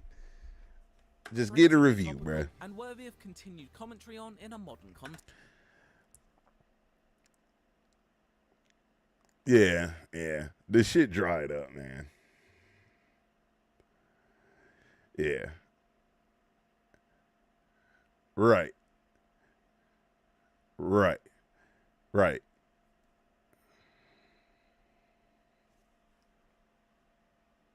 And, you know, free Palestine and all this bullshit. You ain't no motherfucking patriot. The motherfucker, deport them motherfuckers. Yeah. Send them to where the fuck they send up here, trying to represent. Yeah. Take your motherfucking ass back to Mexico. Take your ass over there. I mean, wherever it's from, because it's not even the people. It's for stuff like this. No, I'm not. I agree. I was just saying, for this specifically, though, like, it's always the people that are living in comfy, cozy environments for them, and they want to judge other places. It's like, well, no one's forcing you to live in Mexico, America, Iraq, or the other place. Like, go do what you want to do. Like, if y'all feel like gun stuff isn't a big deal, then that's fine. But the constant sneak dissing is like, bro, that shit is so dried up. Like, you don't have to be here. You do not have to be here. You don't have to talk about it. It doesn't matter. It's one thing for a game creator to put it in their game as a theme of their game, but they not trying to talk about any group in particular. The shit makes sense for the game that's in, not you trying to be like, oh, the United States is always obsessed with gun power. Like, bro, get out of here, man. Get out of here. I know what you're doing. Stop. Just give me the number of the review, bud. Put the number on the screen if you're going to be dumb about it. That shit It's a credit to the storytelling that all of these concepts shine through, without getting too bogged down or obscured by the sci-fi trappings they could so easily sink into. But Death Stranding 2 doesn't only look outwards. Agreed. It's as introspective as any of Kojima's work to date. Yeah. Metal Gear Solid always looked at geopolitical and nuclear issues on a wide scale, and the original Death Stranding only looked out the storytelling that all of these concepts shine through, without getting too bogged down or obscured by the sci-fi trappings they could so easily sink into. But Death Stranding 2 doesn't only look outwards. It's as introspective as any of Kojima's work to date. Metal Gear Solid always looked at geopolitical and nuclear issues on a wide scale, and the original Death Stranding challenged our ability to connect as humans in a digital age. But On the Beach asked questions about the issues posed in that original text. It's self-analytical, but rarely gazes at its navel, delivering a knockout story that works on so many levels. The theme of connectivity fittingly weaves each disparate part together by exploring not only how we connect to each other, but with our own pasts as well, what we choose to hold on to and what we choose to let go. I don't think it's any coincidence that Neil resembles Solid Snake, a character whom Kojima has had to make peace with cutting ties with ever since his departure from Konami a decade ago. Death Stranding 2 almost feels like a funeral for his beloved bandana operative.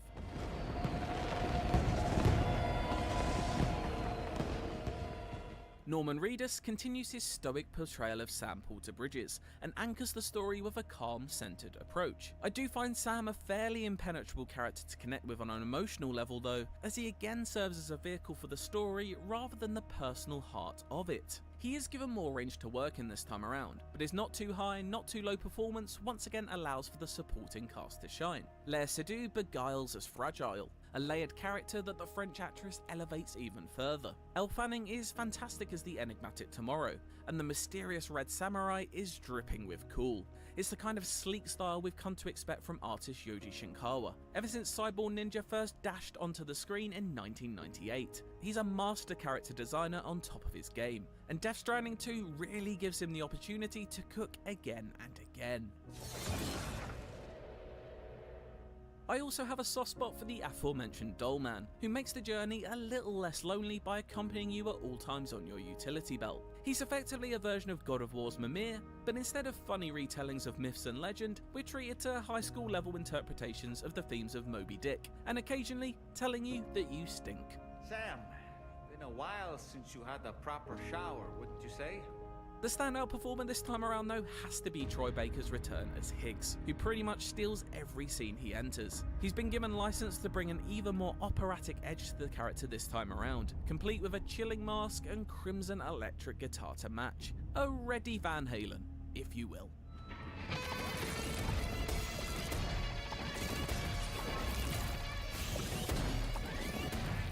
It's a big role in every way and matches the grandeur of the story being told, but in truth, there's not a single poor performance to be found within the cast, each being given moments to shine in both loud and quiet pockets. For as much cargo as there is being logged around this world, it's the emotional baggage of the characters that weighs the heaviest, and that pressure builds and builds until its jaw-dropping final few hours, of which I can safely say I've never seen anything quite like before. While I love how it ends, I do wish it started a little thicker and faster. It's so full of mystery that going a couple of hours of deliveries before finding out the next big nugget of the main plot can feel a little agonising. Multiple hours can go by without seeing key characters. I really think they stretched this review. I don't You need to understand. complete some deliveries before it can get on The the last move 5 again. minutes, These do hinder momentum at times, but never bring not things saying completely to a halt. nothing. Those parts are quickly forgotten though, because On the Beach does go to some legitimately batshit places, as well as some classic Kojima fourth wall breaking antics. Okay. And I frankly often confusing, but You're just never telling me stuff contrived that I'm gonna find out if I first play the draft. game. A reflective Don't journey do it. across a lost America, it established a world and its rules with a flourish, even if I found it stumbled along the path. But in Death Stranding 2 On the Beach, Australia plays host to an expanded vision and is a more accomplished achievement in nearly every facet. It removes almost all of the friction that weighed down its rookie effort, delighting with a truly unpredictable story full of intrigue and malleable stealth action playgrounds hidden in a vast, hauntingly beautiful version of Australia. Yes, at times it is unapologetically weird, but that isn't what defines it. It's an inventive journey packed full of both shock and awe, the sort of bold work that deserves to be encouraged. No, it isn't perfect, but it's incredibly exciting and original, never once straying from the path less trodden, and I love it all the more for it.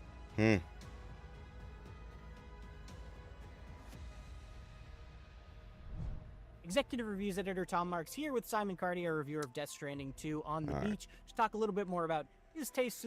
All right. I think I'm going to look at somebody else's thing and try to look at some actual gameplay before I just assume. Yeah.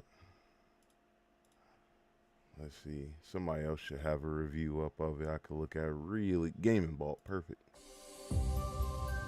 Right. Oh, shit. I know a game like that, IGN is going to give a good score. Unique experiences can be disproportionately scarce in the AAA gaming space. So They gave 2019's a Death review Stranding was fucking quite an interesting less release. time. Not only was it auteur Hideo Kojima and his team at Kojima Productions' first game as an independent studio in a post-Konami world, it was also deliberately and entirely unlike anything else. An open-world game with a gameplay loop so divorced from what the genre has usually been known for, and with some really intriguing new ideas, delivering something that was certainly divisive, but for those who clicked with it, it was a truly special experience. Now here comes Death Stranding 2 on the beach, looking to recapture its predecessor's unique magic while building on it with expanded gameplay ideas and a continued trademark Kojima focus on unhinged, gleefully over-the-top storytelling.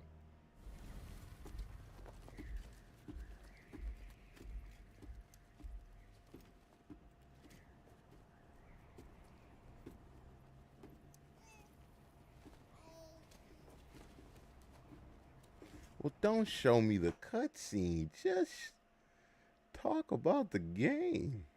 Shake up the first game's gameplay core, it does make plenty of notable additions and tweaks elsewhere to make it feel like a much more mechanically dense, diverse, and fleshed out experience. Mileage will likely vary on whether it could convince those who didn't enjoy the first game to come back for a second shot, but it wouldn't surprise me if an appreciable number of players did end up getting turned. The sequel builds on the core mechanics with more variety. Wait, what did he say? To make it feel like a much more mechanically dense, diverse, and fleshed out experience.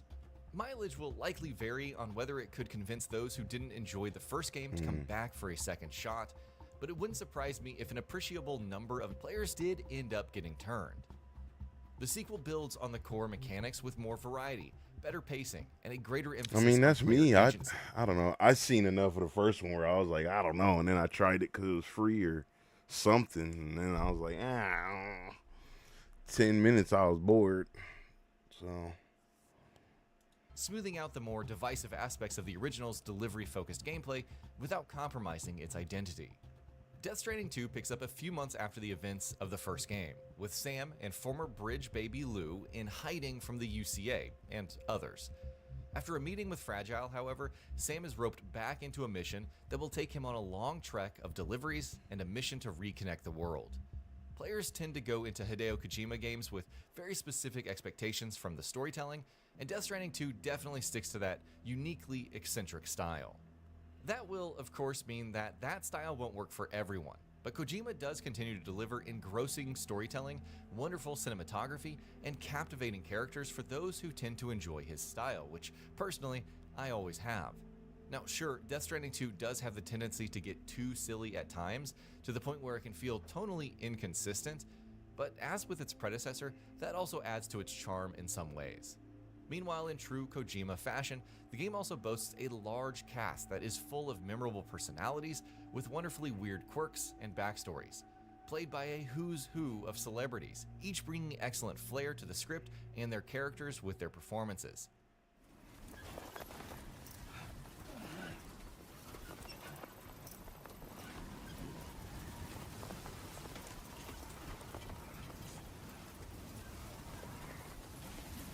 see, now if this is what they would have showed me the other time, I don't know if I would want to. Dude, I don't know, man. Whether it's through I did eccentric see at the dialogue- beginning there's like 45 minutes of talking and walking.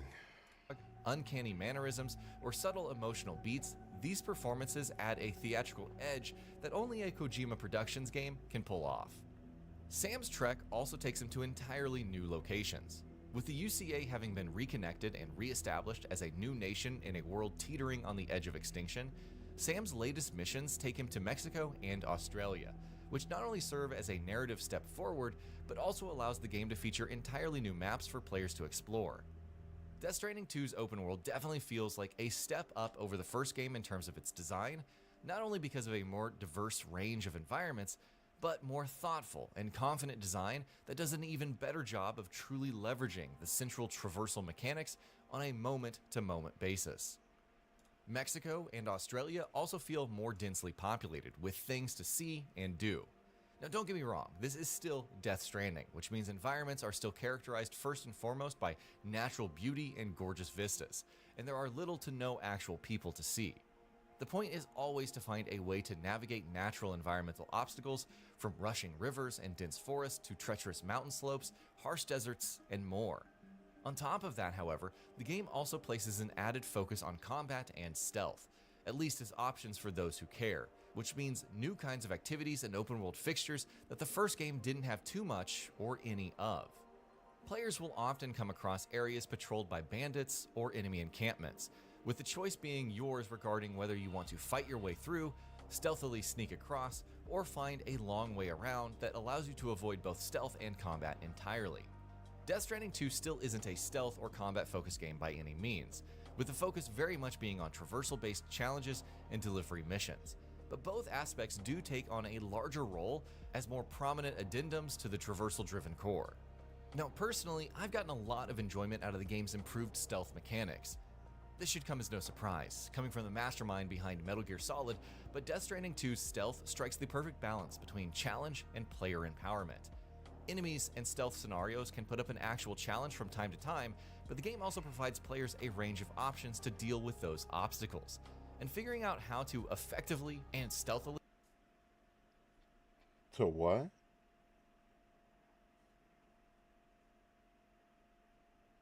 No.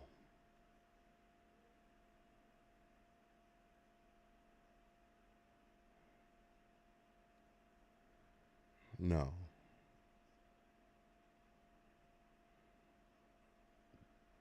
That's weird.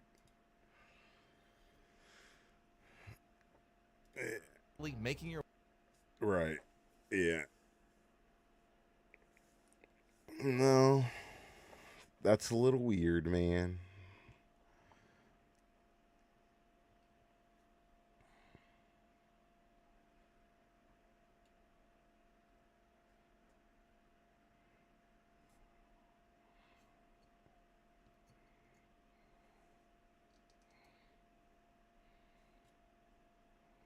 Yeah.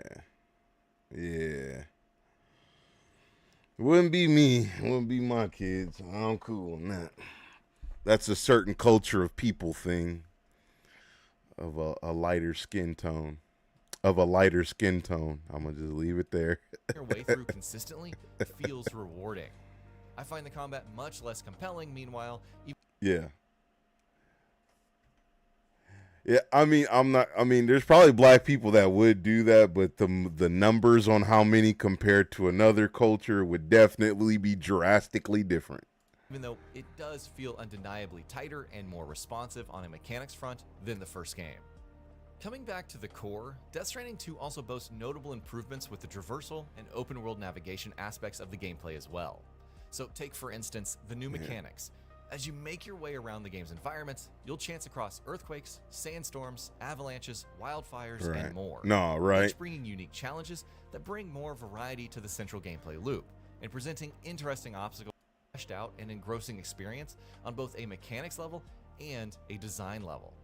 Lighting shifts and environmental changes all work in tandem to keep traversal from feeling monotonous, subtly influencing how players plan routes and approach objectives. It's a smart evolution that adds depth with also expanded, with vehicles also being even more of a focus this time around than they were in the first game. They gave it a which, 10. to be frank, is almost to be expected with. So I liked the way Gaming Bolt talked about it, but I did not like the footage they showed. If I was looking at Gaming Bolt's footage, I would not fucking want to play. I liked how the dude talked about it. I did not like what they showed. Oh my God. It did not seem like the IGN showed a lot of shit that you could do that looked like it was going to be dope as shit. The shit that Gaming Bolt showed looked like it's the same fucking Death Stranding. The first one. It ain't number 2. I'm like, it seems like a lot of nothing, man.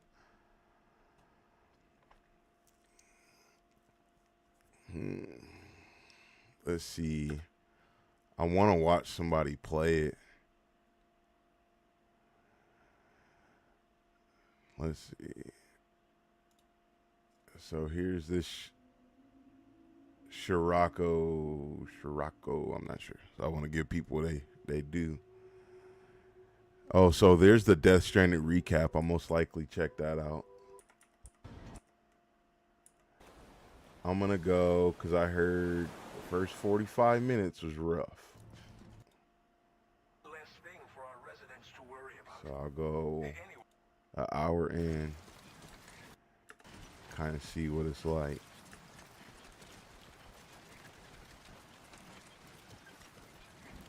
So I'm okay with the walking and delivering, but it was saying that there's a lot of puzzle and strategy to it, which I'm cool with. I like that.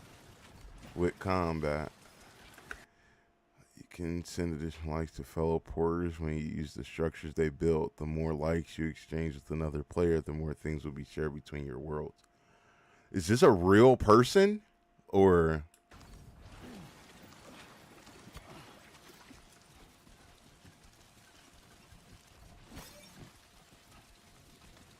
Oh, whoa. Like little Studio Ghibli things.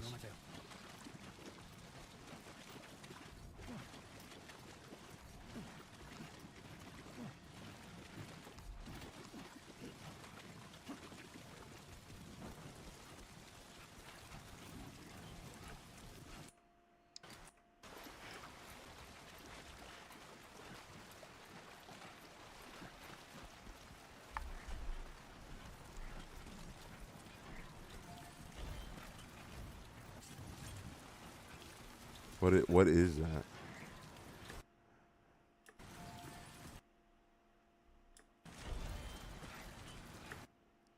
Change hide and post box. So is that a delivery thing or?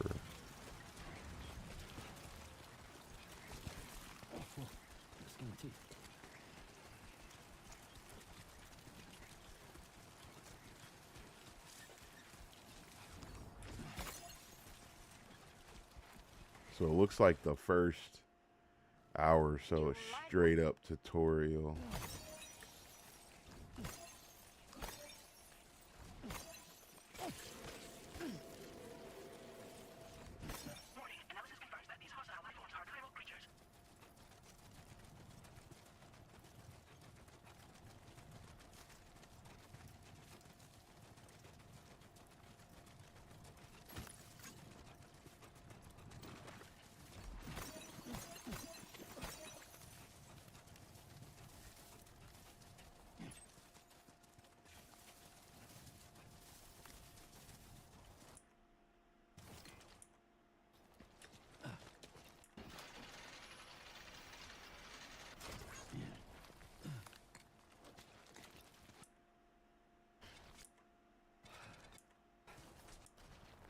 Oh no.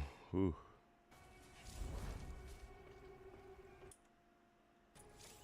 I know that. Let me go back and go all the way there. They showed us that earlier. This is what the first or second duties kill within an hour and 20.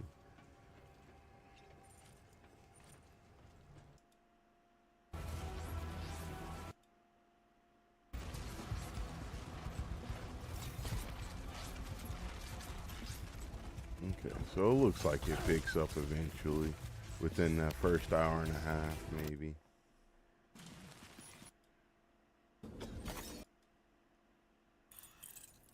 I want to see none of the story.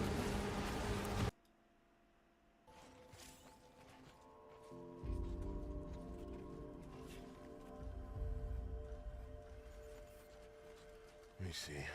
See if somebody's playing live. We could check it out.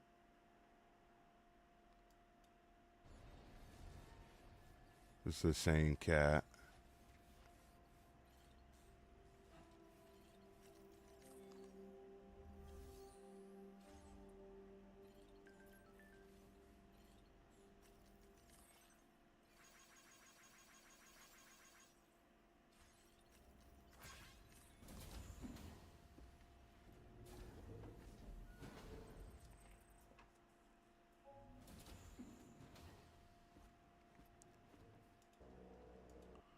Not trying to watch none of this story. I just want to see strictly what's going on.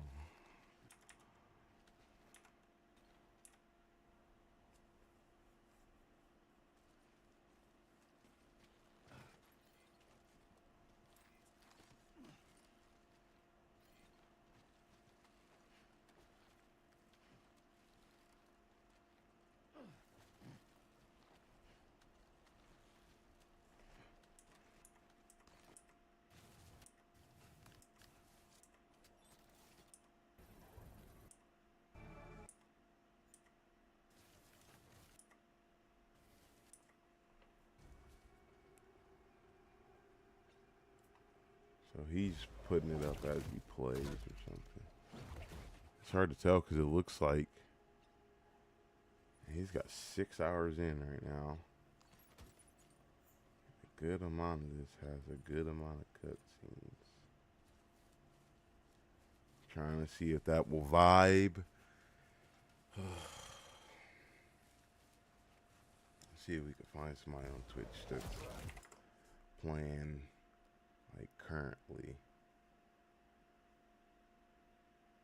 Let's see.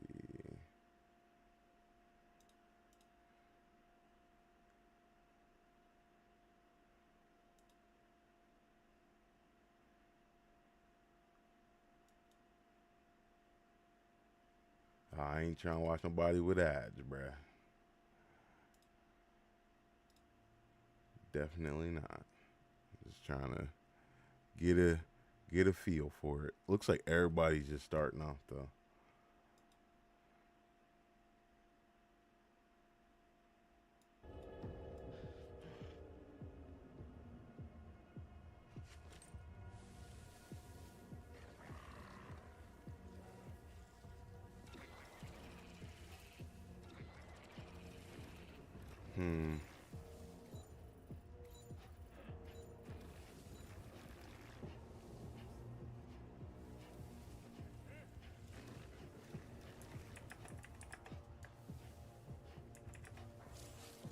I was gonna say something, but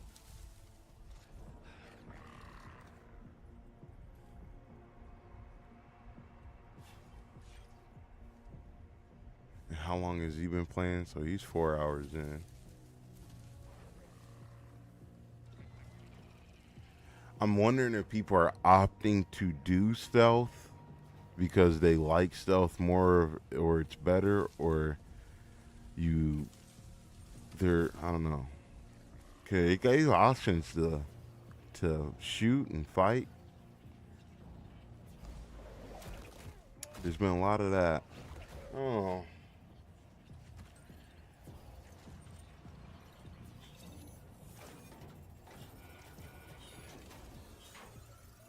Good job, Sam. You disabled the target. My problem is we really don't have anything to play like that. We beat Stellar Blade, or at least I'm right there at the last fight with Adam. I'm on the last boss of Night Rain. I'm on the last boss of Night Rain. Currently on the playthrough for Expedition 33, but that's going to be a slow build. Look it up again. June video games.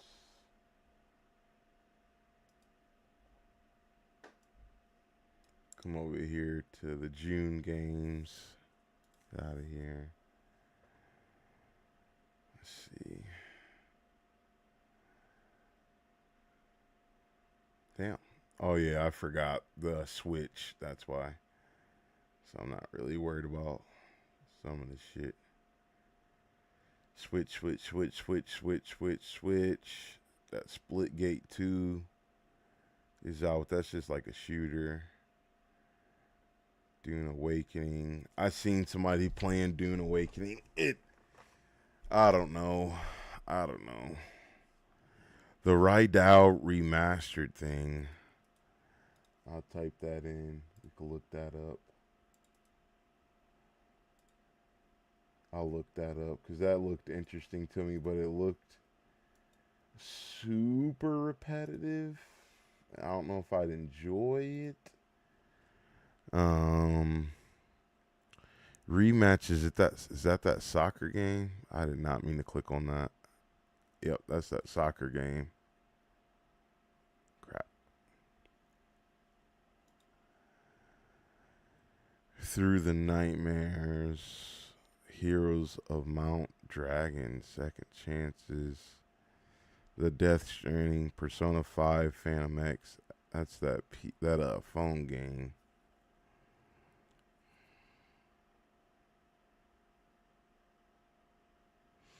I don't know what System Shock 2 is.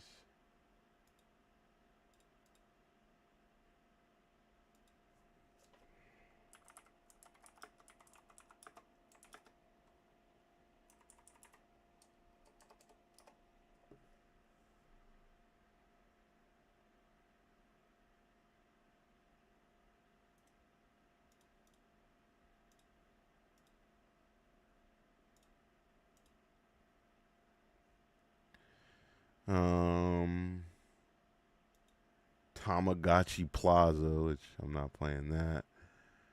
And all of this shit comes out. I wonder if this Eden Zero, Tony Hawk I'd be interested in. I don't have the Switch 2 for the Donkey Kong Bonanza, but that looked interesting. Shadow Labyrinth. Well, this is what we're waiting on. I'm super interested for Grounded 2, but that looks like it's just a preview, so I wonder if that's early access. And Ninja Gaiden Ragebound is something else that I wanted to play, but it's not coming out for a while. So the thing that I think, let me check out this Eden Zero. They ain't even got no screenshot or nothing of it. Come on, man.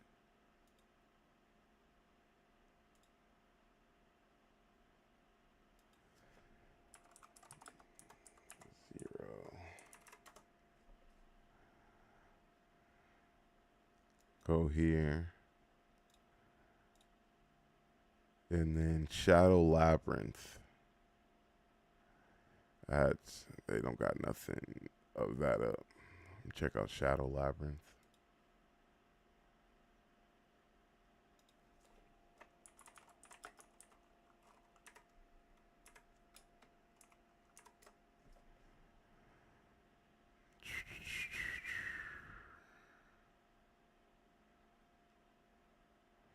Do the noisy pixel, dude. Oh, this is a platformer. Okay.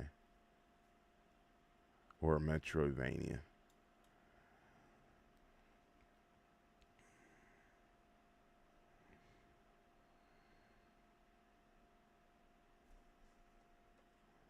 What the fuck? Bro just started flying out of nowhere.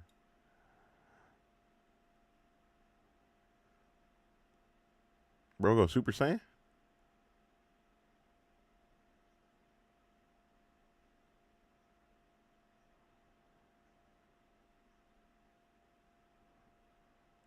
That's why it looks so similar to Fairy Tail.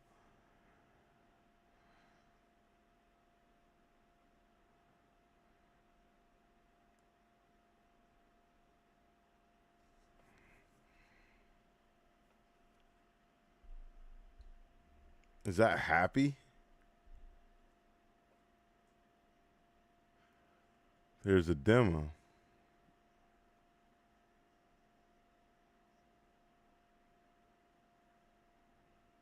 Come on, man. I hate seeing 2 seconds of gameplay.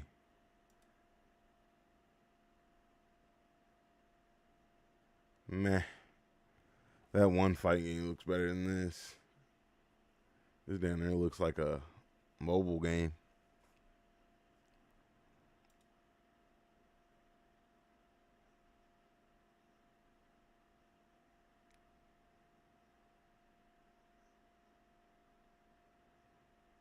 Nah, I don't know about that. I'm cool on that. That does not look good to me. Not my kind of game.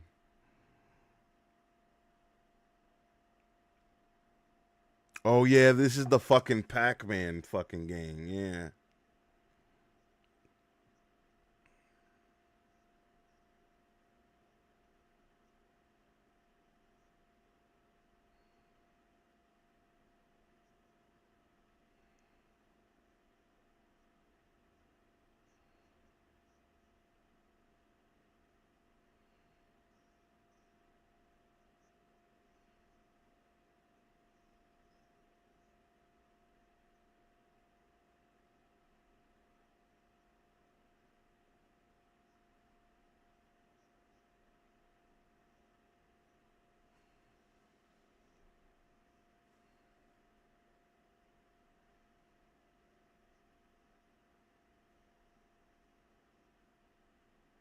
What the hell?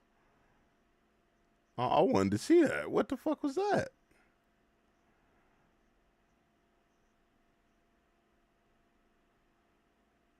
Oh, that's cool. I like that.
What the fuck?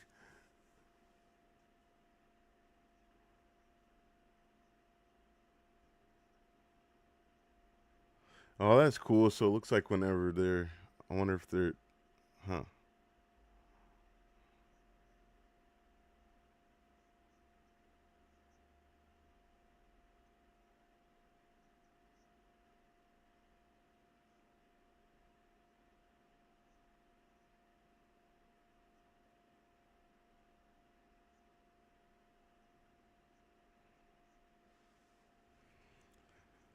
That's good because I've been looking at this for the last few minutes. I'm like, good God, man, he's killing everything so fucking quick.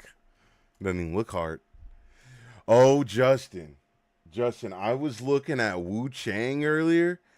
I really hope that it's not as easy as it looks because he was going to like he was fighting the regular minion style enemies and none of them seemed to like really do anything. They didn't seem to like be aggressive. They didn't chase them. They didn't really swing that much. It just seemed very odd. Like the bosses look cool, but the regular enemies. Yeah. No, I'm hoping that it's not how it seemed. Is what I'm saying. I hope it's not as simple.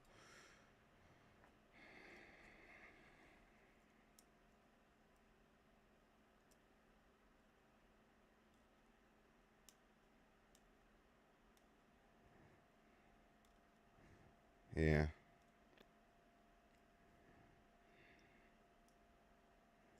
Yeah. Yeah.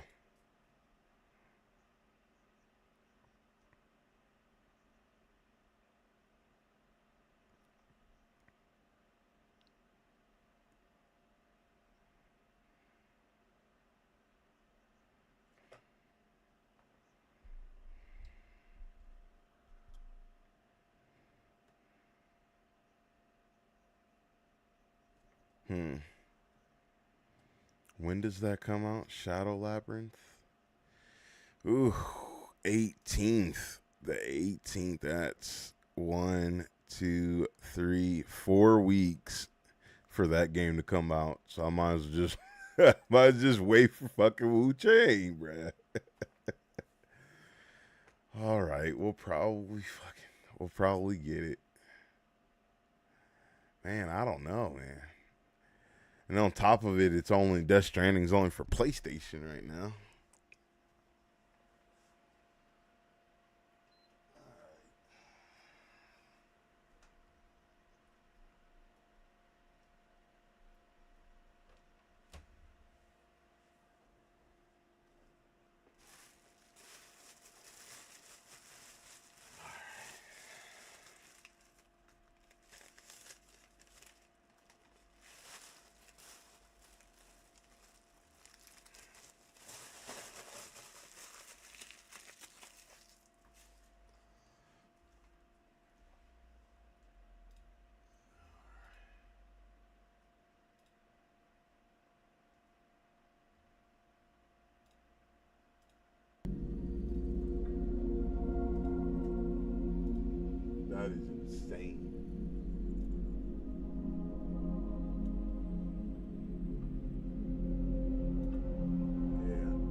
Alright.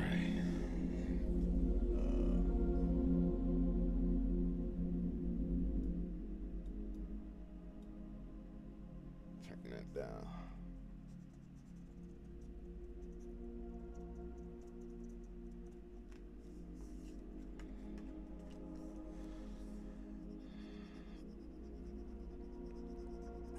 Guess I could check one more thing. What the fuck? It's not coming up.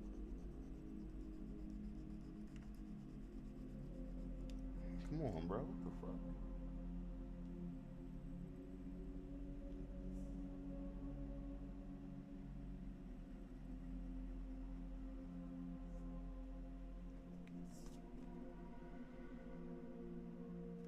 Yo, what the fuck?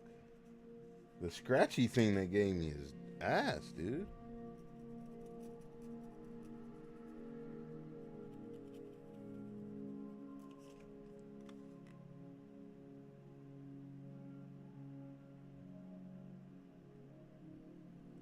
Jeez, you could barely see that.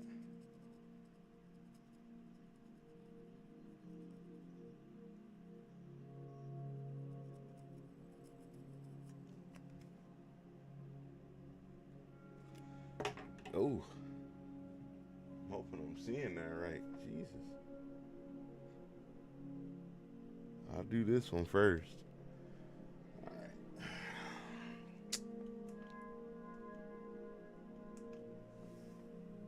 This is my controller.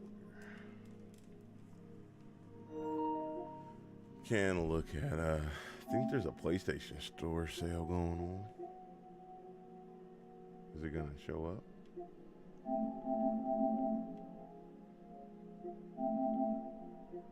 The hell? There we go.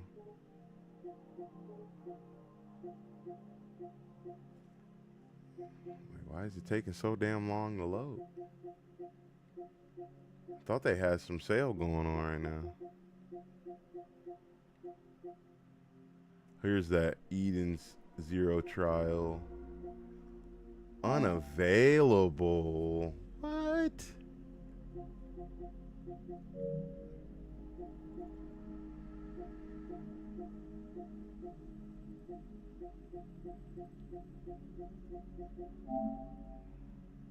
See what demos they got.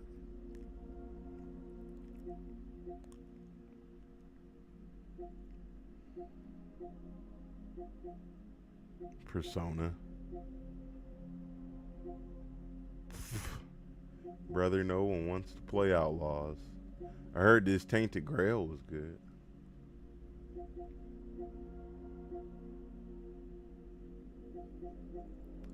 I heard this Altair Yumiya is good too.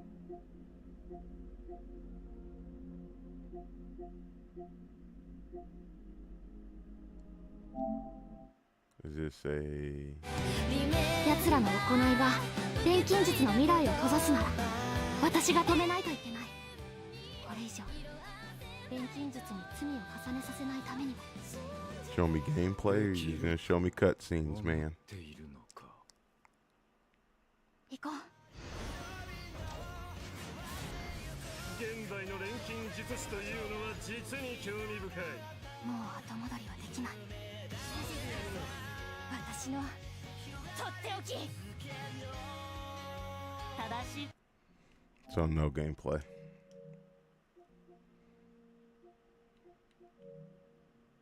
They got a demo, but I'm not trying to download the whole demo to see some gameplay. That Pirate Yakuza I heard was good. New Trails. Got a lot more demos on here than I thought. Metaphor.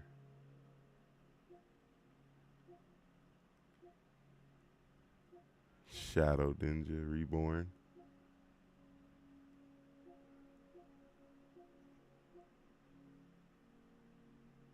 Ronin, Visions of Mana. A Diablo demo.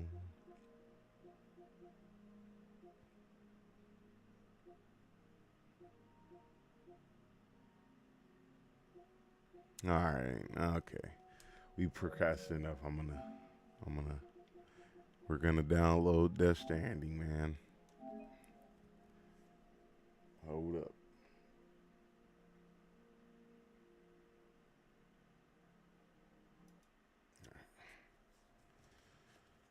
I hope this code works. This shit looks so ass.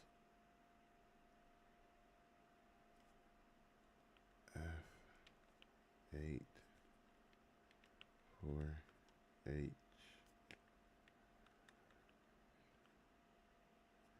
NMARQR.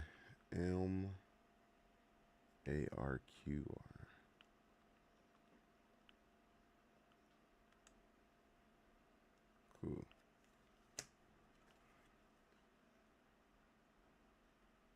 Team code 2JG7.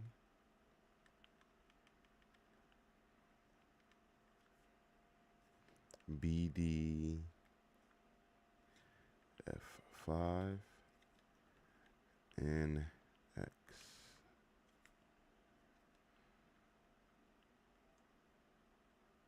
Cool. This one had a longer code? No, that same amount. Okay.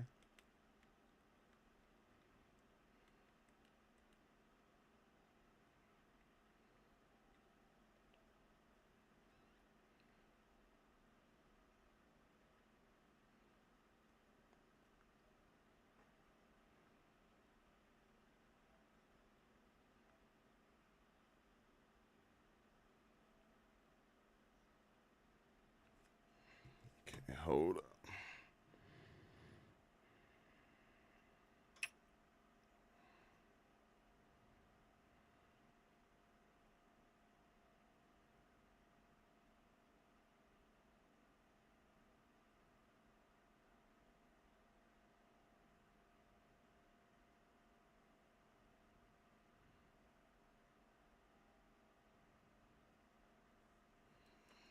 Let's try this again.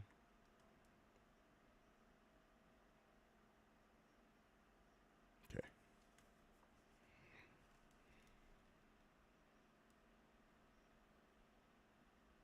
There we go. Bring you guys back in the fold. Nope, wrong one. There we go. Download.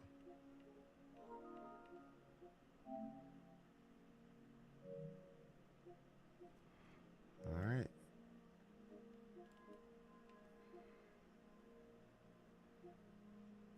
We got about 23 minutes. I don't know if I'll wait that long, so we'll probably play some Night Rain to wait.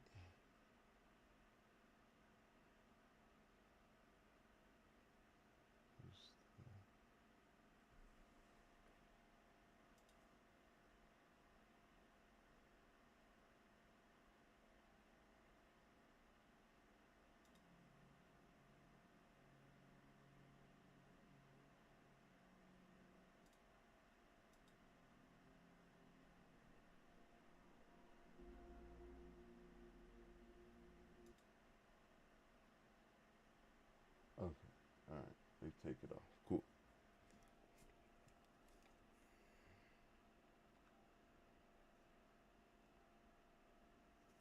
$20 minutes.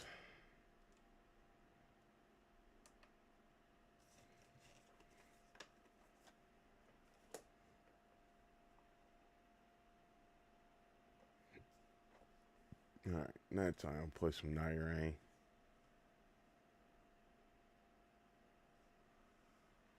She should be chilling. Okay.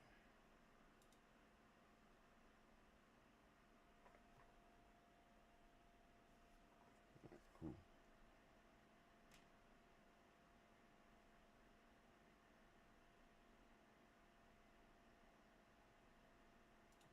End it on YouTube.